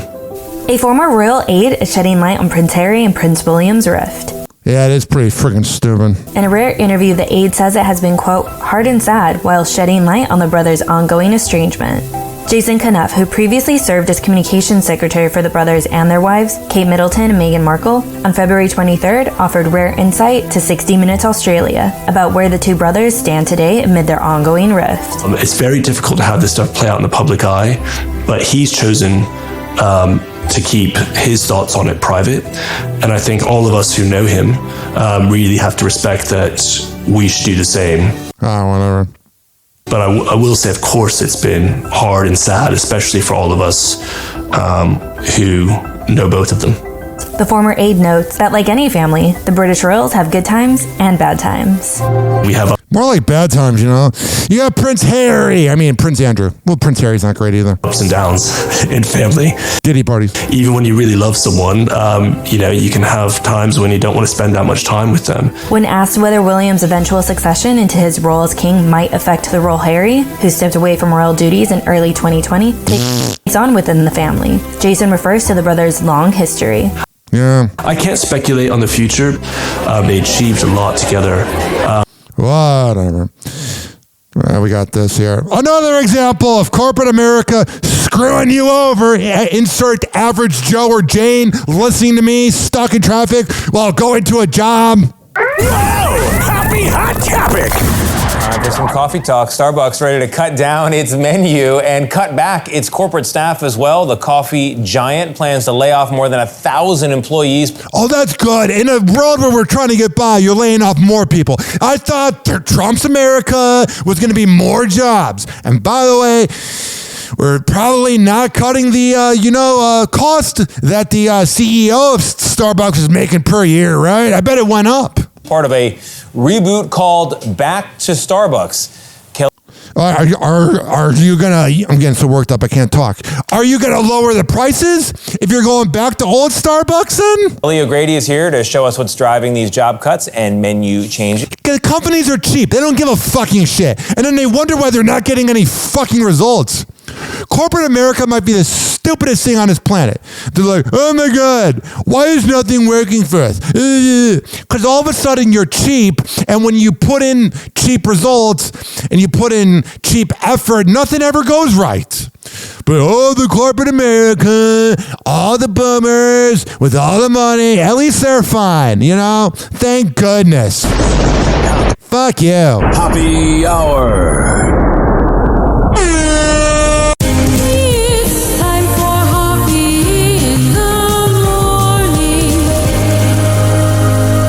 RyanHoppyRadio.com. Happy Hour will be right back. Whenever we're going outside, all I smell is poop. In the nuts, and we'll call it a day. As a reminder, if you don't feel like listening to this next song, you can skip over it. But Ryan Hoppe of Happy Hour takes pride in his selection, so stick around, folks.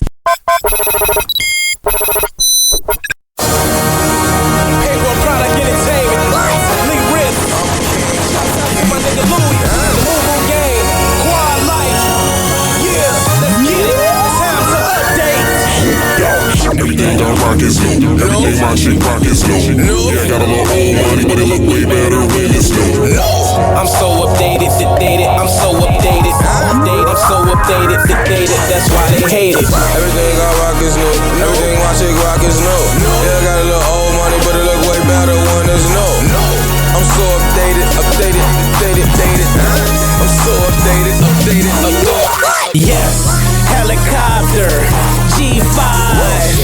nothing plain. But I'm fly. Feel like I'm divorced. I'm up to date.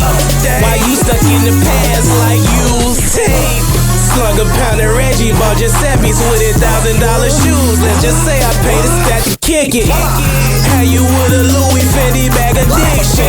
He was atheist until I bought her a pair of Christian. Everything new, Norman London. Finna go cop me a form of something. You copy like recording something. I do me, not y'all for nothing. I'm on to something, I'm so up there. I'm on top of the calendar, like the name of the month. I knew that's what they wanted. Rest. Everything I rock is new. Everything my shit rock is new.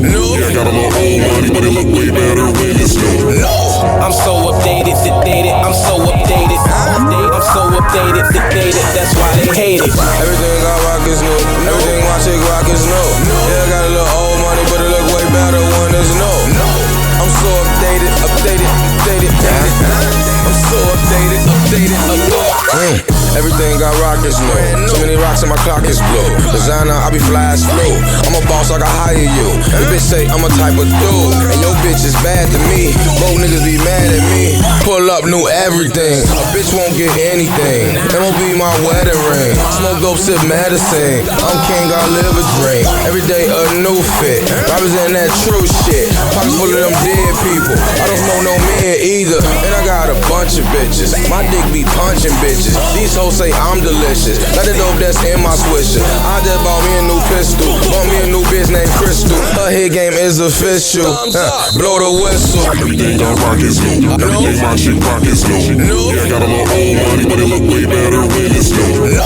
I'm so updated, sedated. I'm so updated. I'm so updated, sedated. That's why they hate it. Everything I rock is new. Everything my chick rock is new. Yeah, I got a little old money, but it look way better when it's new. I'm so updated. I'm so updated.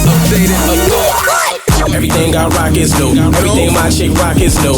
Yeah, I got a little old money, but it look way better when it's new. I'm so updated, sedated. I'm so updated. I'm so updated, sedated. That's why they hate it. Everything I rock is new. Everything my shit rock is new. Yeah, I got a little old money, but it look way better when it's new. Happy Hour will be right back.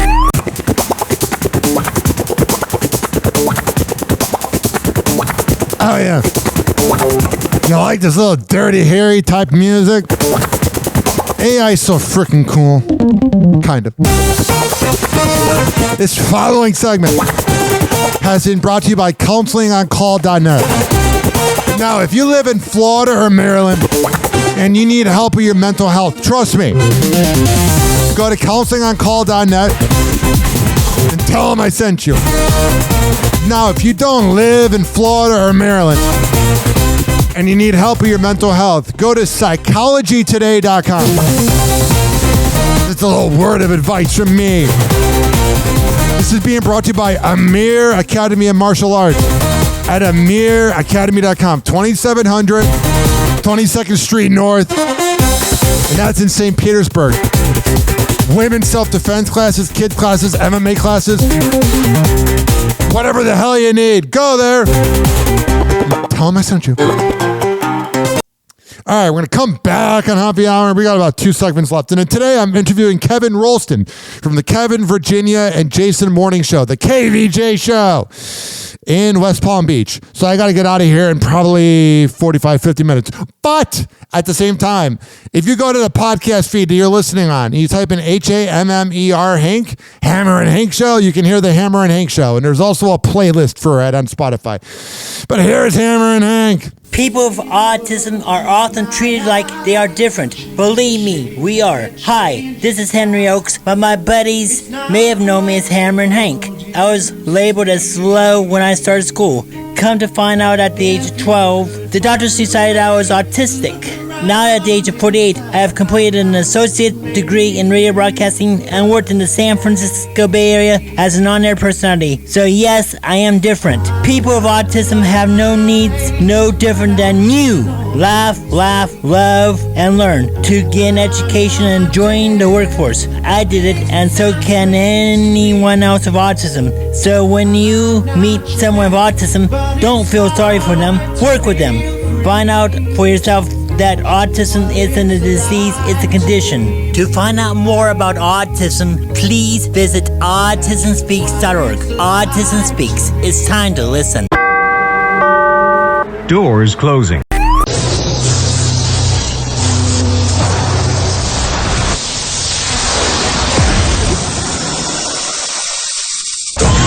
And now, something completely different. It's time for Hoppe in the morning. It's Hoppe Hour!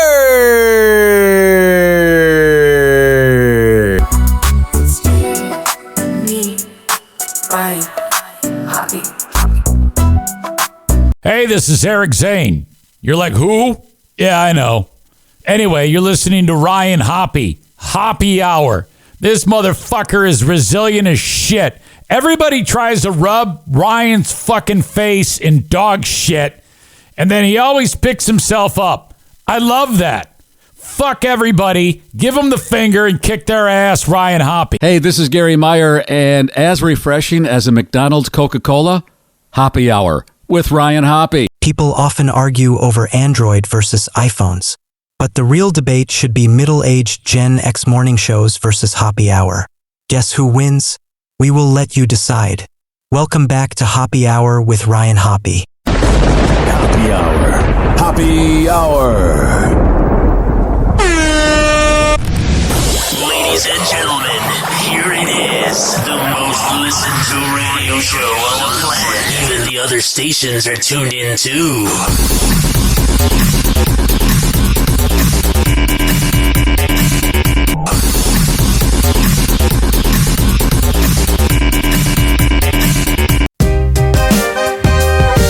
Oh, yeah. I got it. Oh, what's going on?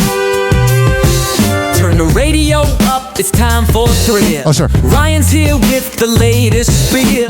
Sex and stars and love so real. Hoppe Hour hits with a funky feel. Date nights crashing like a scene at dawn. It's the gossip train that you're riding on. Ryan's got the scoop from dusk to morn. On this throwback ride, we all belong. Hoppe, Hoppe, Hoppe, it's 856 crave. Ryan's got the 49 Hoppe. That's 856-494-6773. Tune in now, don't you misbehave. Celebs in the mix, it's a hot affair. From crushes to whispers, we're You can tweet at me at Ryan Hoppe Radio. told with a nod. You can always email me, RyanHoppeRadio@gmail.com. Where Hoppe, Hoppe, Hoppe, it's the hour we crave. I got it. Ryan's got the juice and the beats that wave. That's the plan. Feel the love. That's why I'm here. Now, don't you misbehave. Throwback jams taking you back in time. Groove with Hoppe in the rhythm rhyme. Whoa! Hoppe Hot Topic! Ben is one of the most important people I've ever met in my life, and I can't stand the fact that he won't speak to us. Friedel is giving an update on his estrangement with Ben Savage. Yeah.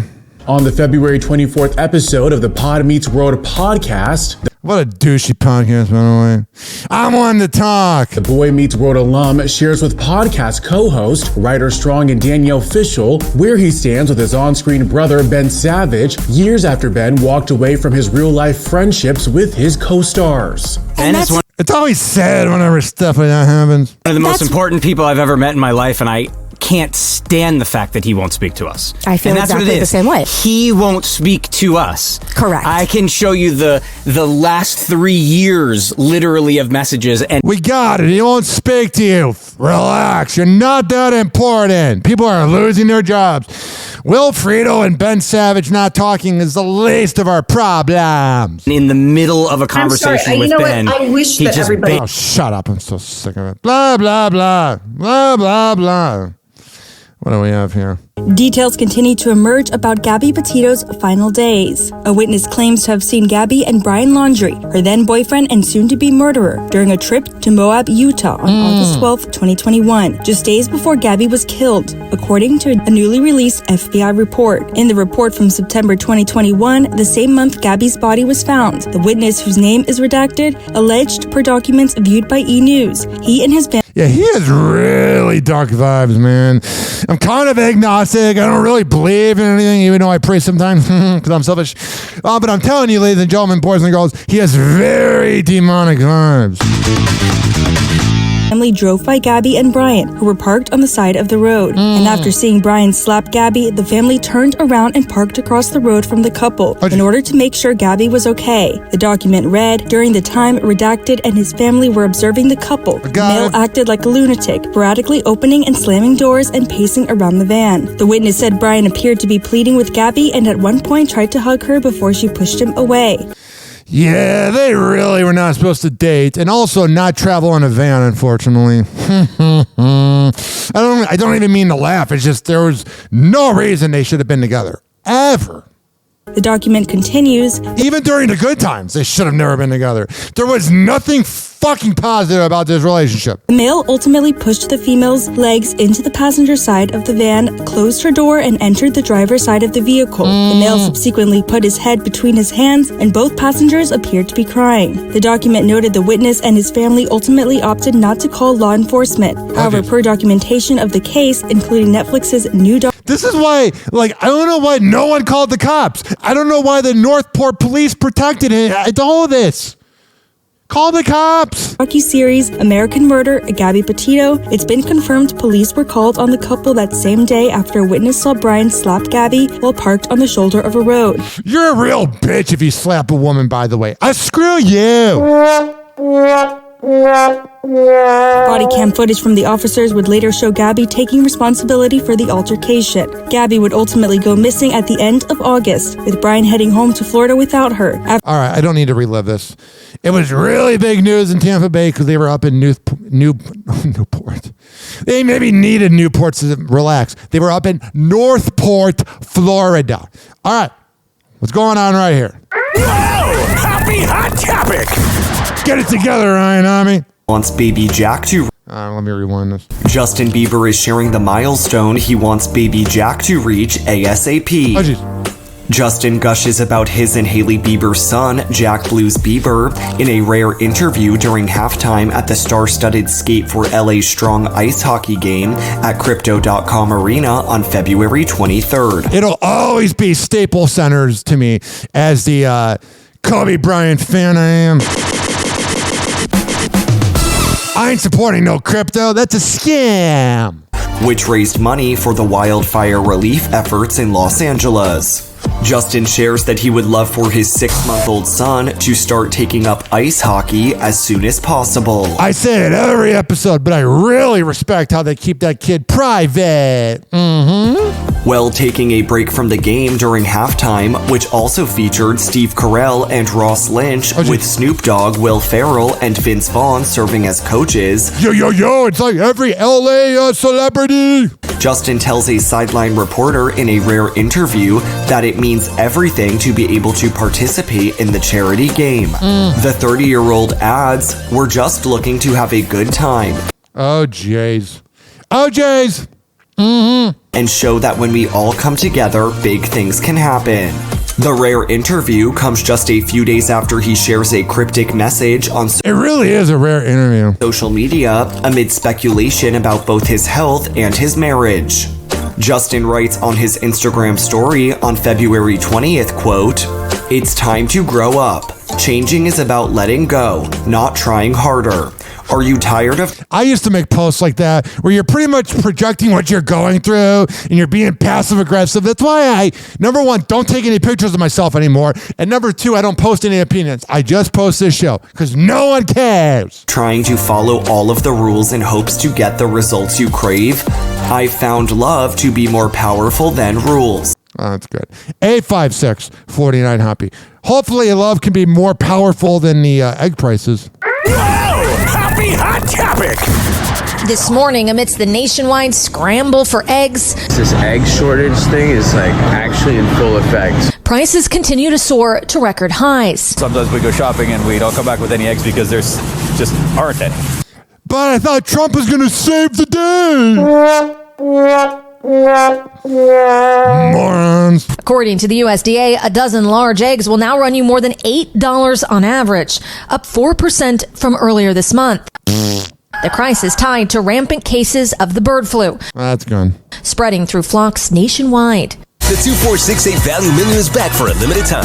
Not anymore. Major chains like Denny's now joining the food fight, confirming that some of their restaurants will temporarily add a surcharge to every meal that includes eggs, calling the move a fluid situation. Joining other breakfast staples like Waffle House. The biggest thing to understand is it's a temporary thing. If you raise prices, you generally raise prices permanently. If they're putting a surcharge in, eventually they're planning to take it out. Hopefully. But why would the corporations that are screwing over Americans, why would they lower the prices if they can keep doing it? Unfortunately, you got to think like the mind of a sociopath, and that is what they are. Hooters waitresses out of work. They are being offered jobs by strip clubs, including the Admiral Strip Club in Chicago, which is famous. Yeah, maybe if the Hooters prices weren't so expensive, people could afford to go there. Remember the long neck beard guy, the black guy with the big neck? Well, here's what happened. He is accused of sending obscene pictures to a minor. So that's good. I'm sure he'll be treated like he should be treated in prison because he's a pedophile, allegedly. Here's Brett Veek, the GM of the Kansas City Chiefs, talking about how Travis Kelce is excited for next year. Oh, I should probably, let me see this here. Why is it not playing? How Coach answered that, how we left at the end of the season is that he was fired up. He has one more year under contract. I would just play one more year and do the goodbye tour because that's what he's going to want to do for attention. Still think he has that fire and desire to play, and as far as I'm concerned, there is no deadline. I think we left it as he'd be back, and we're excited to get him back. And yeah, they're hoping they can do a one more run. Southwest plane, shocking near miss on runway. Terrifying footage shows a Southwest airline jet plane aborting its landing at Midway Airport Tuesday when a Challenger private jet on the runway taxied into its path seconds before what could have been a devastating collision. I don't know what's going on with this planet. Nothing seems to be going right. I don't even know if it's because of Trump firing the people. It's just very alluring. And there's a woman, her name is Holly Lamberth, and she has sent multiple letters to Luigi Mangione, and she's a married woman who has sent love letters to Luigi Mangione. And if I am that husband, I am divorcing her. Michael Lohan, hit with protective order. Defense attorney blasts Cade Major. Michael Lohan is facing more consequences after his arrest for allegedly assaulting his estranged wife. He's been sent with a protective order, but he's hitting back with the allegations. Oh. Michael Lohan being a loser? Whoa! Who would have thought? I thought he was man of the year. What else do we have here? Here is Millie Bobby Brown talking about what marriage has taught her. Whoa! Happy Hot Topic! This is a moment. I gotta tell you, are eating up the blonde. It's so friggin' weird how grown up and hot she is. I love it. Were you inspired by this character to go blonde, or was it the other way around? Well, I went blonde for the filming of it. She got that freaking cute voice. She did a movie called The Electric State. You know, Drake's watching it crying. Right. And then I went back to my brunette, and then the press tour was coming up, and I wanted people to just feel like they're watching the same character on the red carpet and in the connected a little bit. Yeah, so I went a lot blonder than I did in the film. Blonder. I've never done this before, but I figured why not. YOLO, she's having a corner life crisis. It's giving me Britney, I have to say. I mean, are you still itching? Oh, stop kissing her ass. Why would she want to be like Britney? I have to say, I mean, are you still itching to play her now that we know a biopic is happening? Nothing would make me happier than being able to play such an iconic, beautiful person. Yeah, the problem is you have a British accent and Britney talks like she's from Mississippi. A little different. So, yeah, I leave that to the gods. I love it. The gods. How many are there? Well, this spring is Drake one of them? Marks 1 year since you got married. I mean, what has this last year meant to you, would you say? I think it's just taught me how grateful you should be to enjoy connection and love and friendship. I have had, such a joy being able to be married for a year already. It's felt like 2 seconds. I feel like it's blinked and it's how time flying. So I think just cherish and hold on to all the amazing moments you get to experience with your loved ones. All right, there's that. I heard you did that with this film too, connecting with as many. All right, I'm sick of this ass kissing. Blah, blah, blah, blah, blah, blah. What's going on here? Happy hot topic. My biggest. That transition could have been better. My bad.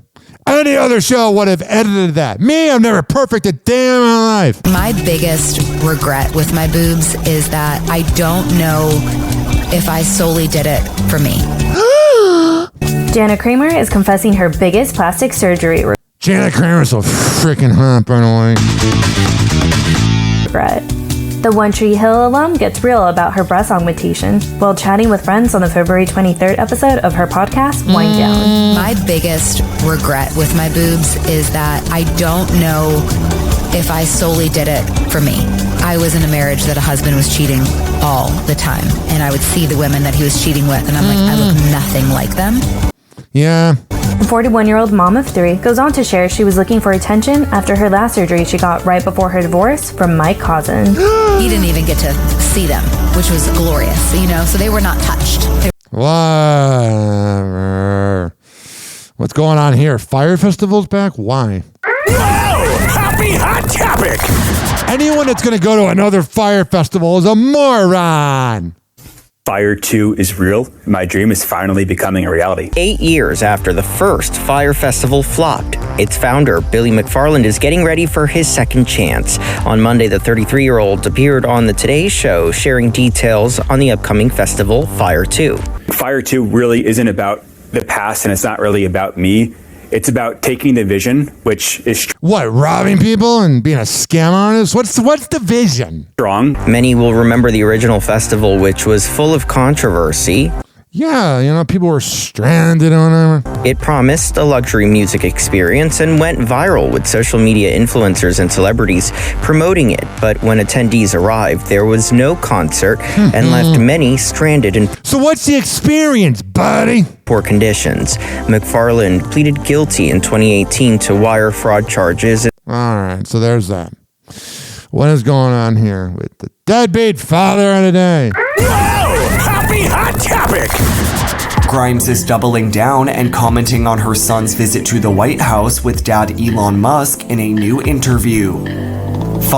Yeah, she wasn't happy about that. Following her 4-year-old son Ash A12's visit to the What a stupid name. That kid's not going to be a brat. White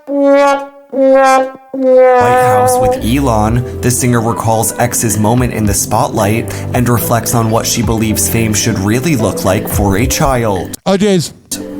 Grimes says in an interview with Time published on February 25th, quote, I would really like people to stop posting images of my kid everywhere. Yeah, talk to your baby daddy about that. I think fame is something you should consent to. Obviously, things will just be what they are, but I would really, really appreciate that. The 36-year-old adds, I can only ask, so I'm just asking. Oh, jeez. E! News has reached... They reached out for comment and didn't hear back, so fucking sick of hearing it. Here is Lauren Boebert saying Kid Rock. She talks about... So she doesn't talk about the potential of her dating Kid Rock, but she says her mom's been hitting her up for Kid Rock tickets. I should probably unmute the website. Congresswoman, people are excited about the possibility of a high-profile couple, you and Kid Rock. You're always asking about my dating life. Yeah, that means they're hooking up. Is that fun and interesting? Is any Congresswoman, with she's so freaking hot, by the way. People are saying it's a high power, connection with you and Kid Rock right now. Oh, we had a great time at the Turning Point Gala. I had a lot of good friends there. Going freaking Turning Point USA. I know Charlie Kirk. He's playing a character. Or wait, I do as well. Further, relationship-wise? Well, here's the deal. Now, y'all, with all your stories, Mom won't stop asking for concert tickets. So. That's the problem I'm facing now. Well, Are you able to reach out to him still and get some concert tickets? Or could it be more? Both of you guys are single right now, right? yeah, she's really shut up. You have a great night. She's totally riding him. Oh, what's going on in today in nepotism? Happy hot topic. Patrick Schwarzenegger is fighting back against frustrating Nepo baby claims. Yeah, you probably are a Nepo baby. After the son of Arnold Schwarzenegger and Maria Shriver made his debut in The White Lotus Season 3 as... Oh, I'm sure you're such a good actor.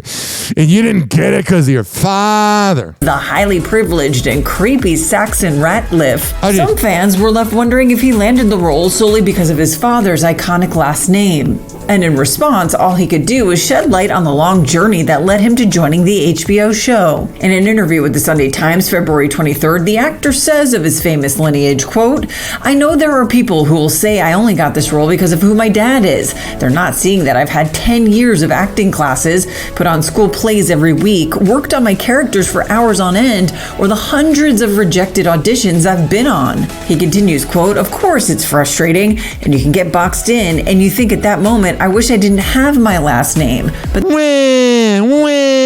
that's a small moment." Water. Despite the inevitability of having to forge his own path in Hollywood while stuck in his father's shadow, the 31-year-old wouldn't change a thing. He tells the outlet, quote, "I would never trade my life with anyone. I'm very fortunate to have the life and family that I have." Duh! I come from money and have access to everything. Of course I love it. Happy hour. Happy hour.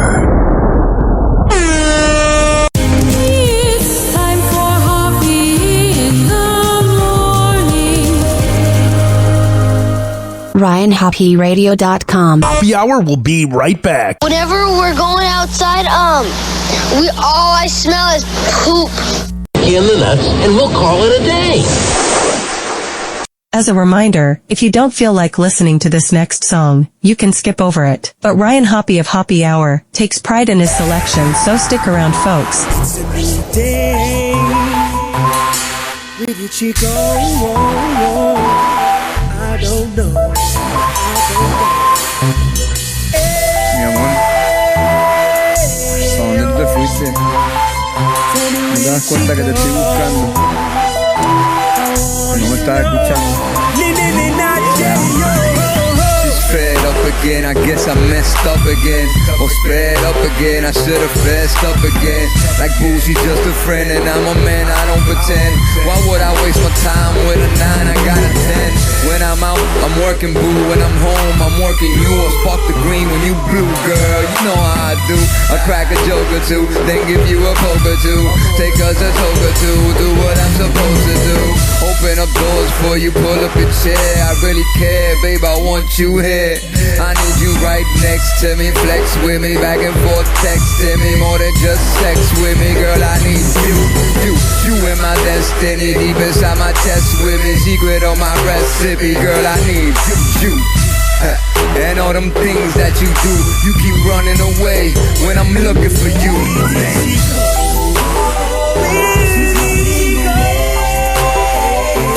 She's got to know.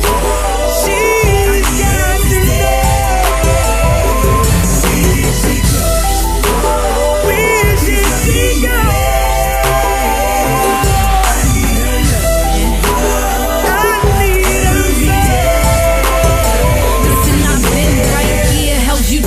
These years, all the fussing and fighting, the blood, sweat, and tears while you build your career. And yeah, I played the back, never in it for the money. Always had my own stacks, never made you feel trapped. Never ever did I slack. If you was going on tour, I would have your bags packed. Listen, and nobody could ever say I'm out there crazy. Whether you was home or gone, I was still the lady. So much more than a woman, I will run them routes. Always right by your side, ready to thug it out.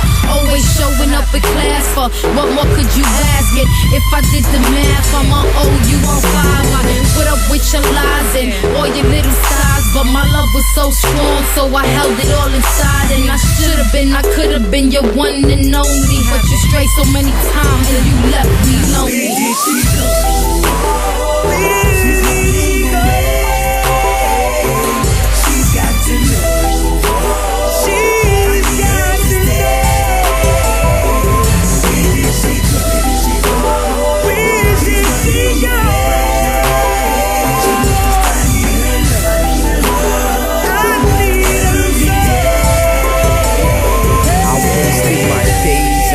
wasted my nights. I gave you my heart, I gave you my life. I told you my story, I gave you the truth. Every bit I had left, ma, I gave it to you. You told me a secret, I kept it with me, and then I became it effortlessly. I'm hoping you listen like in the beginning when we were both wishing to be in position. The minutes, the hours, the days. My life is a book, the words of the page. Do you ever feel a ways when you see me on stage? Do you stand in the maze with your eyes all glazed? Been on my mind all day like Lilo Lalo label. When the high goes away, it's like my mind blows away. But my mom always say, if she love you, she return and never be a cabrón, cause cabrons never learn. Where did she go? She's running away. She's running away. She's got to know. Where did she go? Where did she go? I don't know. I wanna know. Where did she go? I wanna know. Oh yeah, that is The Day with Lumidee. Where did she go? She's sitting on my lamp right now. I'm kidding. 856. Enough of that. 49 Happy. That's 856-494-6773. Happy Hour will be right back.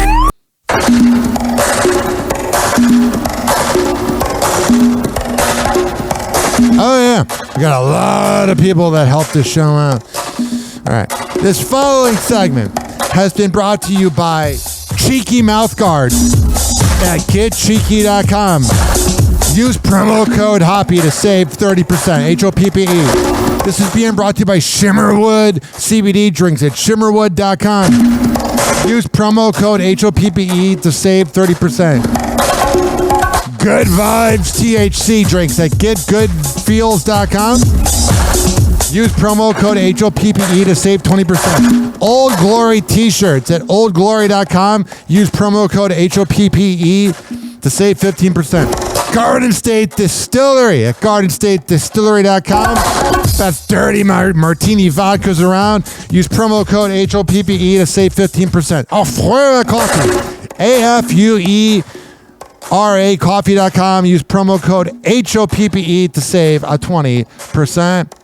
FS Drinks, the best boba around, at fsdrinks.com. Use promo code HOPPE to save 20%. BigForkBrands.com, the best beef jerky around. Use promo code HOPPE to save 20%. Aspire Drinks, green tea energy drinks, at aspiredrinks.com. Use promo code HOPPE. And finally, being brought to you by Quantum Squares, the best energy bars around. QuantumSquares.com. Use promo code HOPPE to save 25%. For all the info, you can go to RyanHoppeRadio.com and check out the podcast description for all those websites. All right. We're going to come back and have our last segment right after this. Doors closing.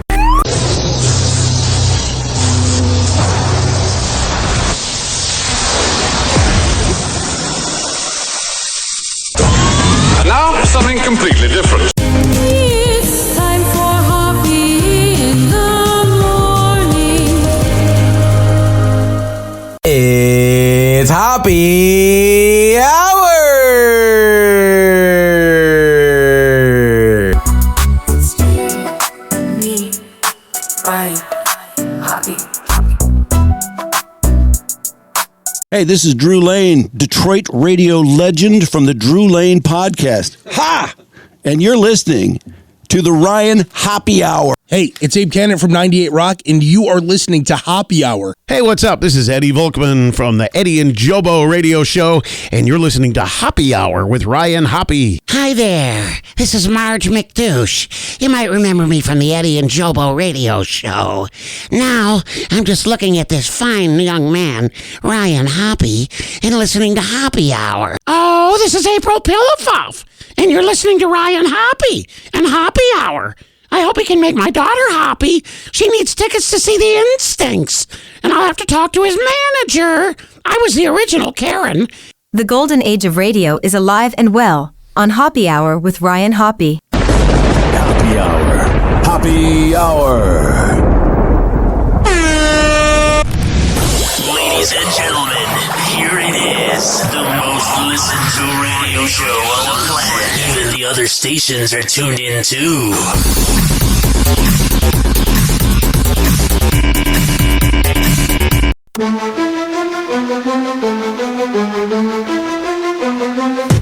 Countdown clock ticking, happy hours on the prowl.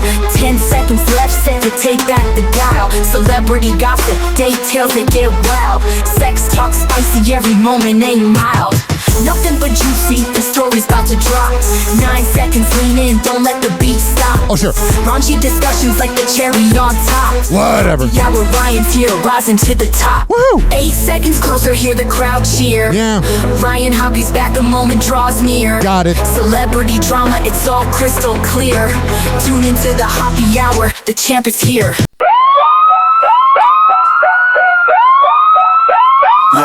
Time for weed news. Catch Hoppe on the airwaves, talking blunts, joints, and all the smoky pathways. Roll the papers tight, blaze them up, elevate. Mornings with the crew, the day with heavyweight. Welcome to the Happy Hour. Time for our daily hit. You got your bong, your piece, your bowl, your vape, your pen, your blunt, your joint. Brain legalization. Maybe your apple. I used to smoke out of an apple. That was the best days ever. Maybe you got an edible that's going to hit you hard. THC oil. Or maybe you're drinking one of those Shimmerwood drinks at shimmerwood.com. Use promo code HOPPE. Or the Good Feels at getgoodfeels.com. Promo code HOPPE. However the hell you want to get high. Eyes red wide. Let's pause this and let's take our hit, okay? So we're about to get into weed news, and we're getting screwed over by corporate America. So let's take this as a fuck you to corporate America by us hitting the pen, okay? Well, that's what I'm doing, all right? I'm going to turn up the volume so you can hear my hit.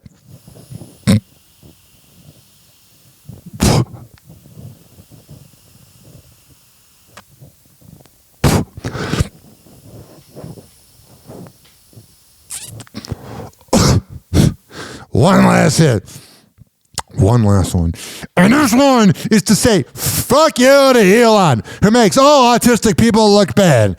And a fuck you to Donald Trump and all the corporations that are fucking you over. Insert person here who's smoking along with me, who's getting screwed over. Okay. I know when we're getting high, we used to be chill, but, you know, here we go. Last hit.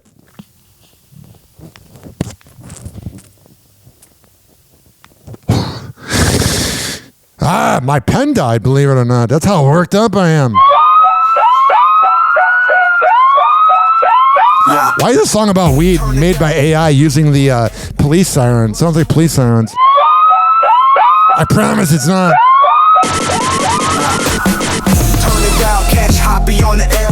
New York governor wants to let police use marijuana odor as reasonable cause that a driver is impaired. A no comment. And by me saying no comment, I think you know where I stand. Idaho governor signs bill setting mandatory minimum fine for marijuana possession. With how hard it is to live on this planet, the least you can do is let us get high. I had a job offer in Atlanta, and I literally didn't take it because I was like, nope. California would launch a psychedelic access program for veterans and first responders under a new bill. Weed news prime time, take the green. Yeah. Psychedelics is not for everybody. I'm not saying I'm for or against it. It just can be a little mind fucking. Alright. And that was weed news on Happy Hour. Let me see if I can get one more hit out of my pen.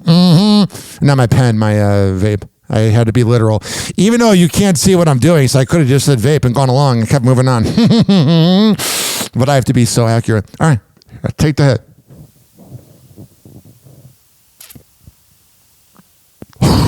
Hell yeah! I got the hit through right at the buzzer. As I got done hitting it, it started blinking. Let me see if I can get one more out of it.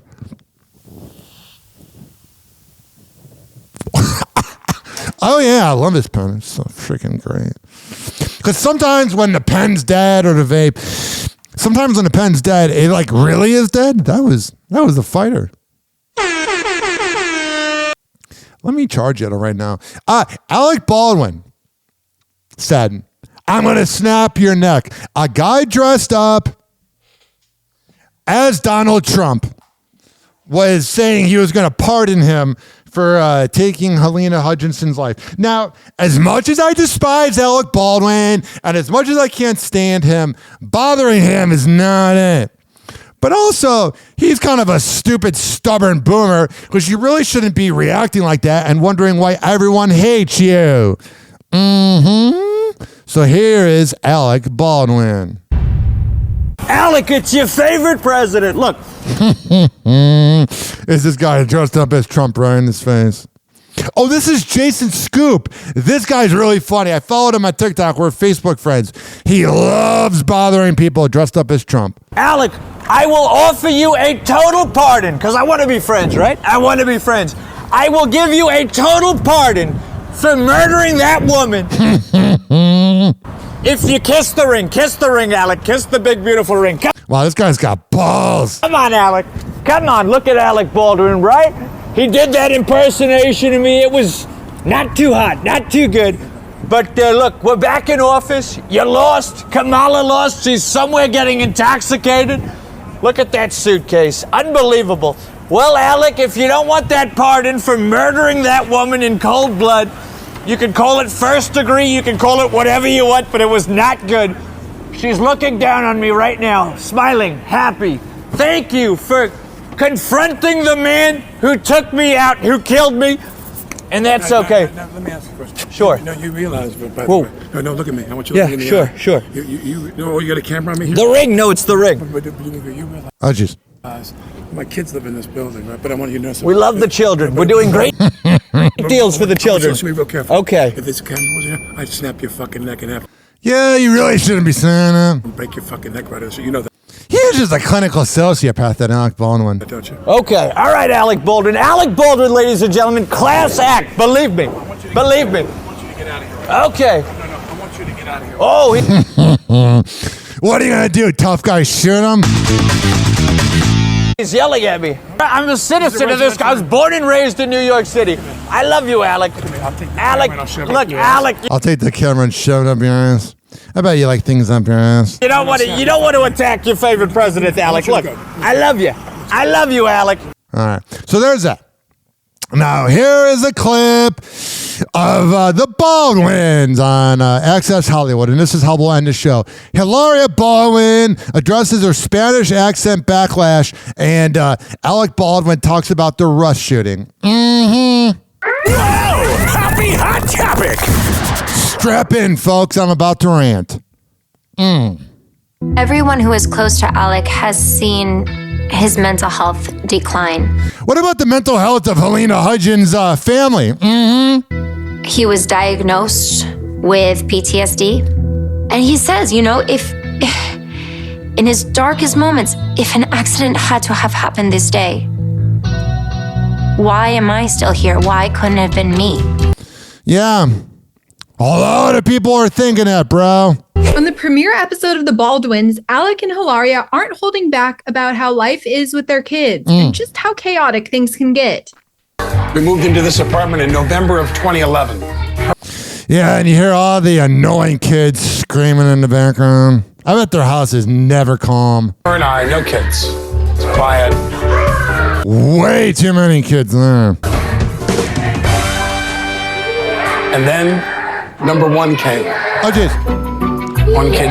Do you hear that screaming? God, I'm glad I'm not having kids. And then shut up. Number one came. One kid, two kids. No, you come back. No. Oh, don't do that. Oh, sure. Heads up. 3 kids, 4 kids. And I thought that was the outer limit. But we kept going. Alec opened up about how their relationship began. I mean, I fell in love with She was looking for money and she was hot as hell. my wife because she's so special. I thought I'd never met anybody like this before. Never. I've never met a sociopath that pretends to be another, ethnicity because she's a bored rich girl from Boston trying to create her own problems. And Hilaria, when I met her, she was in a world where she was very valued. And I'm getting passed around like a blunt. Appreciated and loved by people. And her life was, I'm not going to say it was simple, but it was a lot simpler in some senses before a lot of publicity and some notoriety. Yeah, she came from money. She never had to work for anything. With the two shot. Alex, right here. Right here.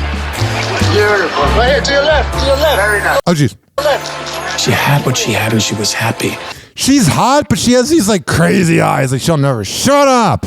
Hilaria got candid about their age gap and rumors that she's not with him for the right reasons. Of course you're not. You're 26 years younger than him. To myself in a very long time, so I don't know what the word on the street is. But Hey, you're kind of a... I've heard some rumors. There's certain things I can understand of being like, if I looked at a 27-year-old yoga instructor that was dating a 53-year-old rich and famous actor, what would I think? In the episode, they also discussed the Rust shooting, which resulted in the death of cinematographer Helena Hutchins. Oh, jeez. Watching Alec and his pain. Oh, poor Alec. He took someone's fucking life, you tone-dead moron. No way is it meant to compare with Helena's loss. You know you're a beta male when you have to have your wife speak for your sorrow, and you don't do it because you don't want to incriminate yourself, you asswipe. With her son, who has no mom. Yeah. It breaks my heart.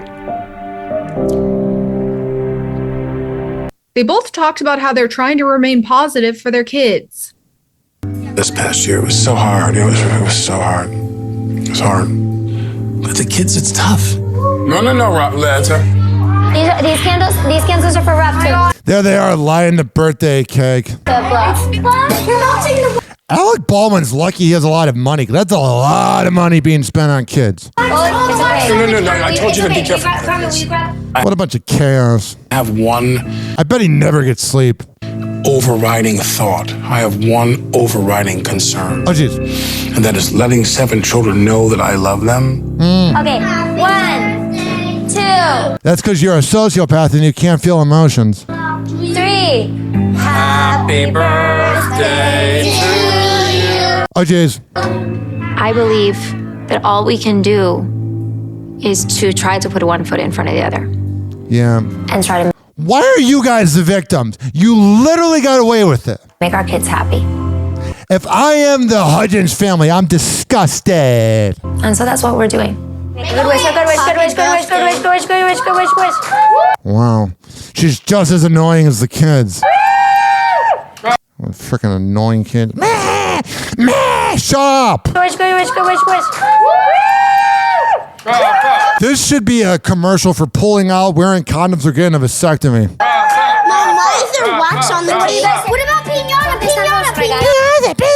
Shut up! What about the piñata? Ready? And hit it. Really That one kid's got ADD. hard. Really hard. I'm 66 years old. And I got 7 kids. And once you hit 50, That's your fault. everything is. You're not old, but you have no time to waste. You should have got a vasectomy, dumbass. I'm worried.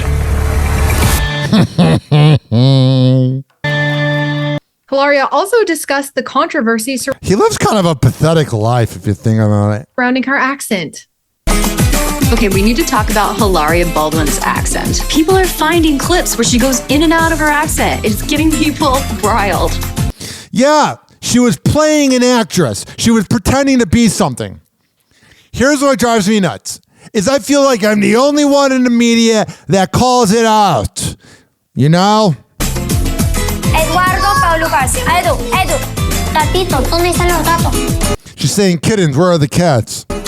I'm raising my kids to be bilingual. I was raised bilingual. You're not bilingual. You're a fucking rich girl from Boston, Massachusetts, and you got caught in a lie, so you're living up to it. So you're not giving it up because you can't just say sorry.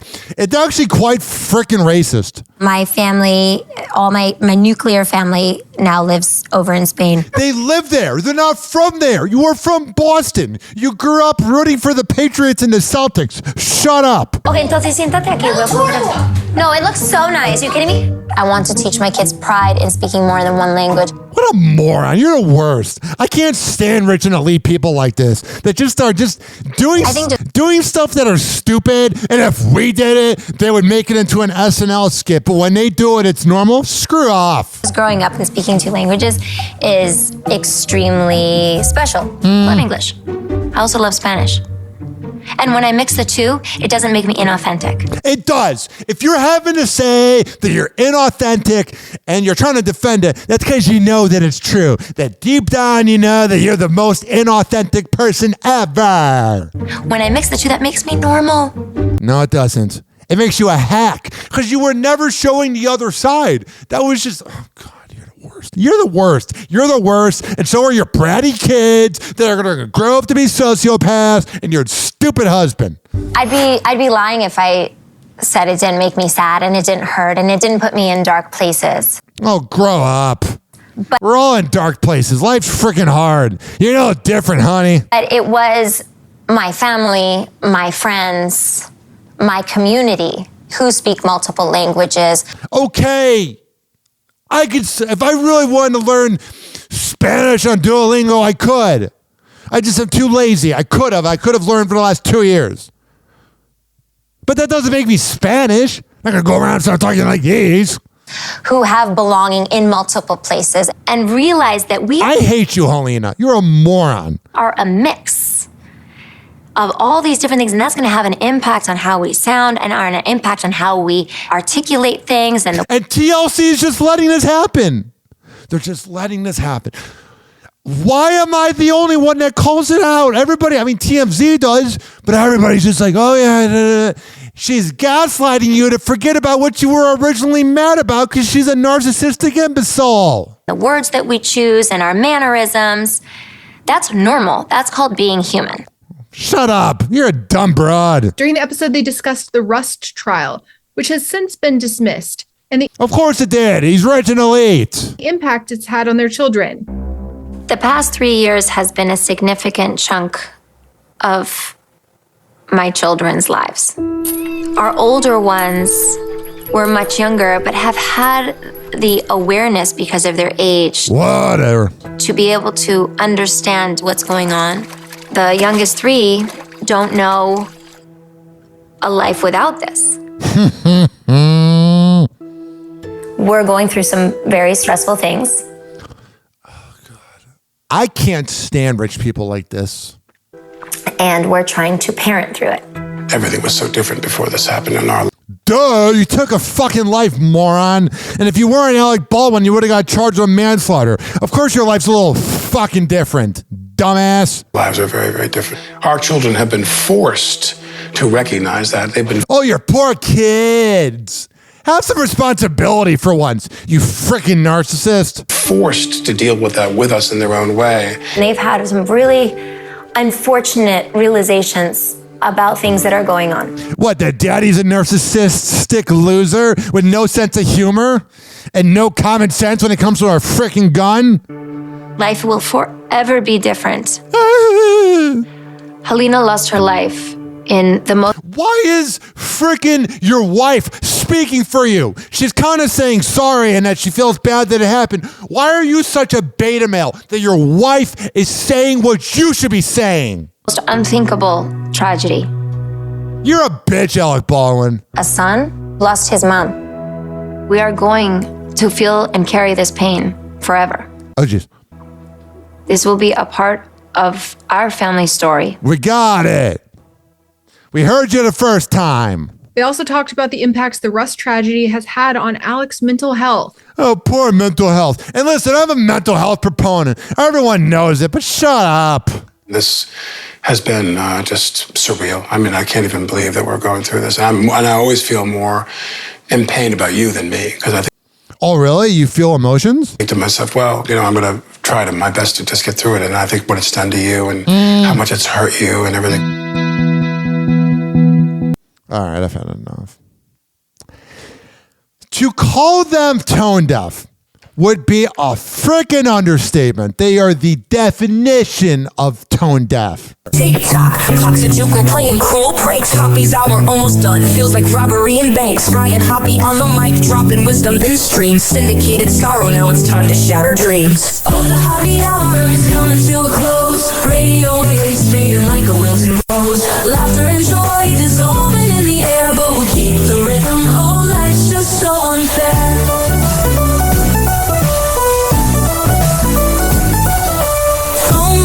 But the laughter's growing dim. Eardrums mixing Hoppe like fingers without rings. DHX to FM, shout-outs hit the street. But soon the sound will vanish like shadows in the heat.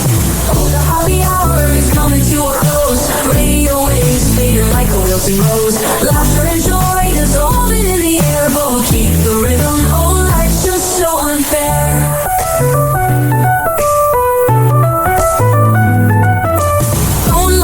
But the laughter's growing dim. Eardrums mixing Hoppe like fingers without rings. DHX to FM, shout-outs hit the street. But soon the sound will vanish like shadows in the heat. Oh, the Hoppe hour is coming to a close. Radio waves fading like a wilting rose. Laughter and joy dissolving in the air, but we'll keep the rhythm. Oh, life's just so unfair. Oh, life's just so unfair.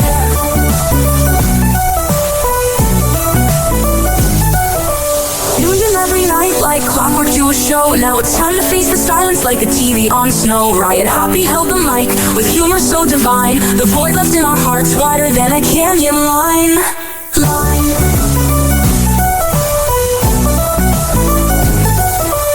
Empty speakers silent, time but coming to an end. Like a roller coaster stopping round the river's bend.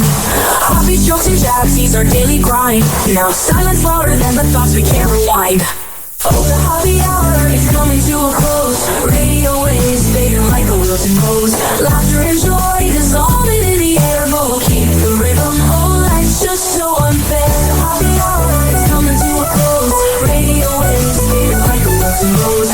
Laughter and joy dissolving in the air, but we'll keep the rhythm. Oh, life's just so unfair. Hoppe hour. Hoppe hour.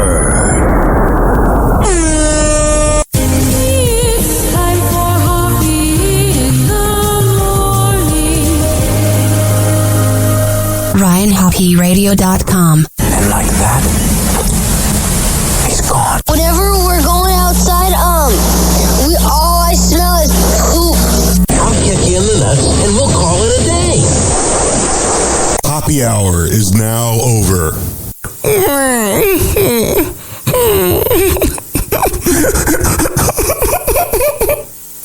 Hoppe hour is now over. Game over.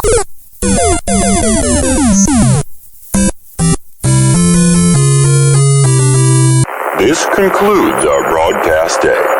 Good night, and God bless America. Doors closing.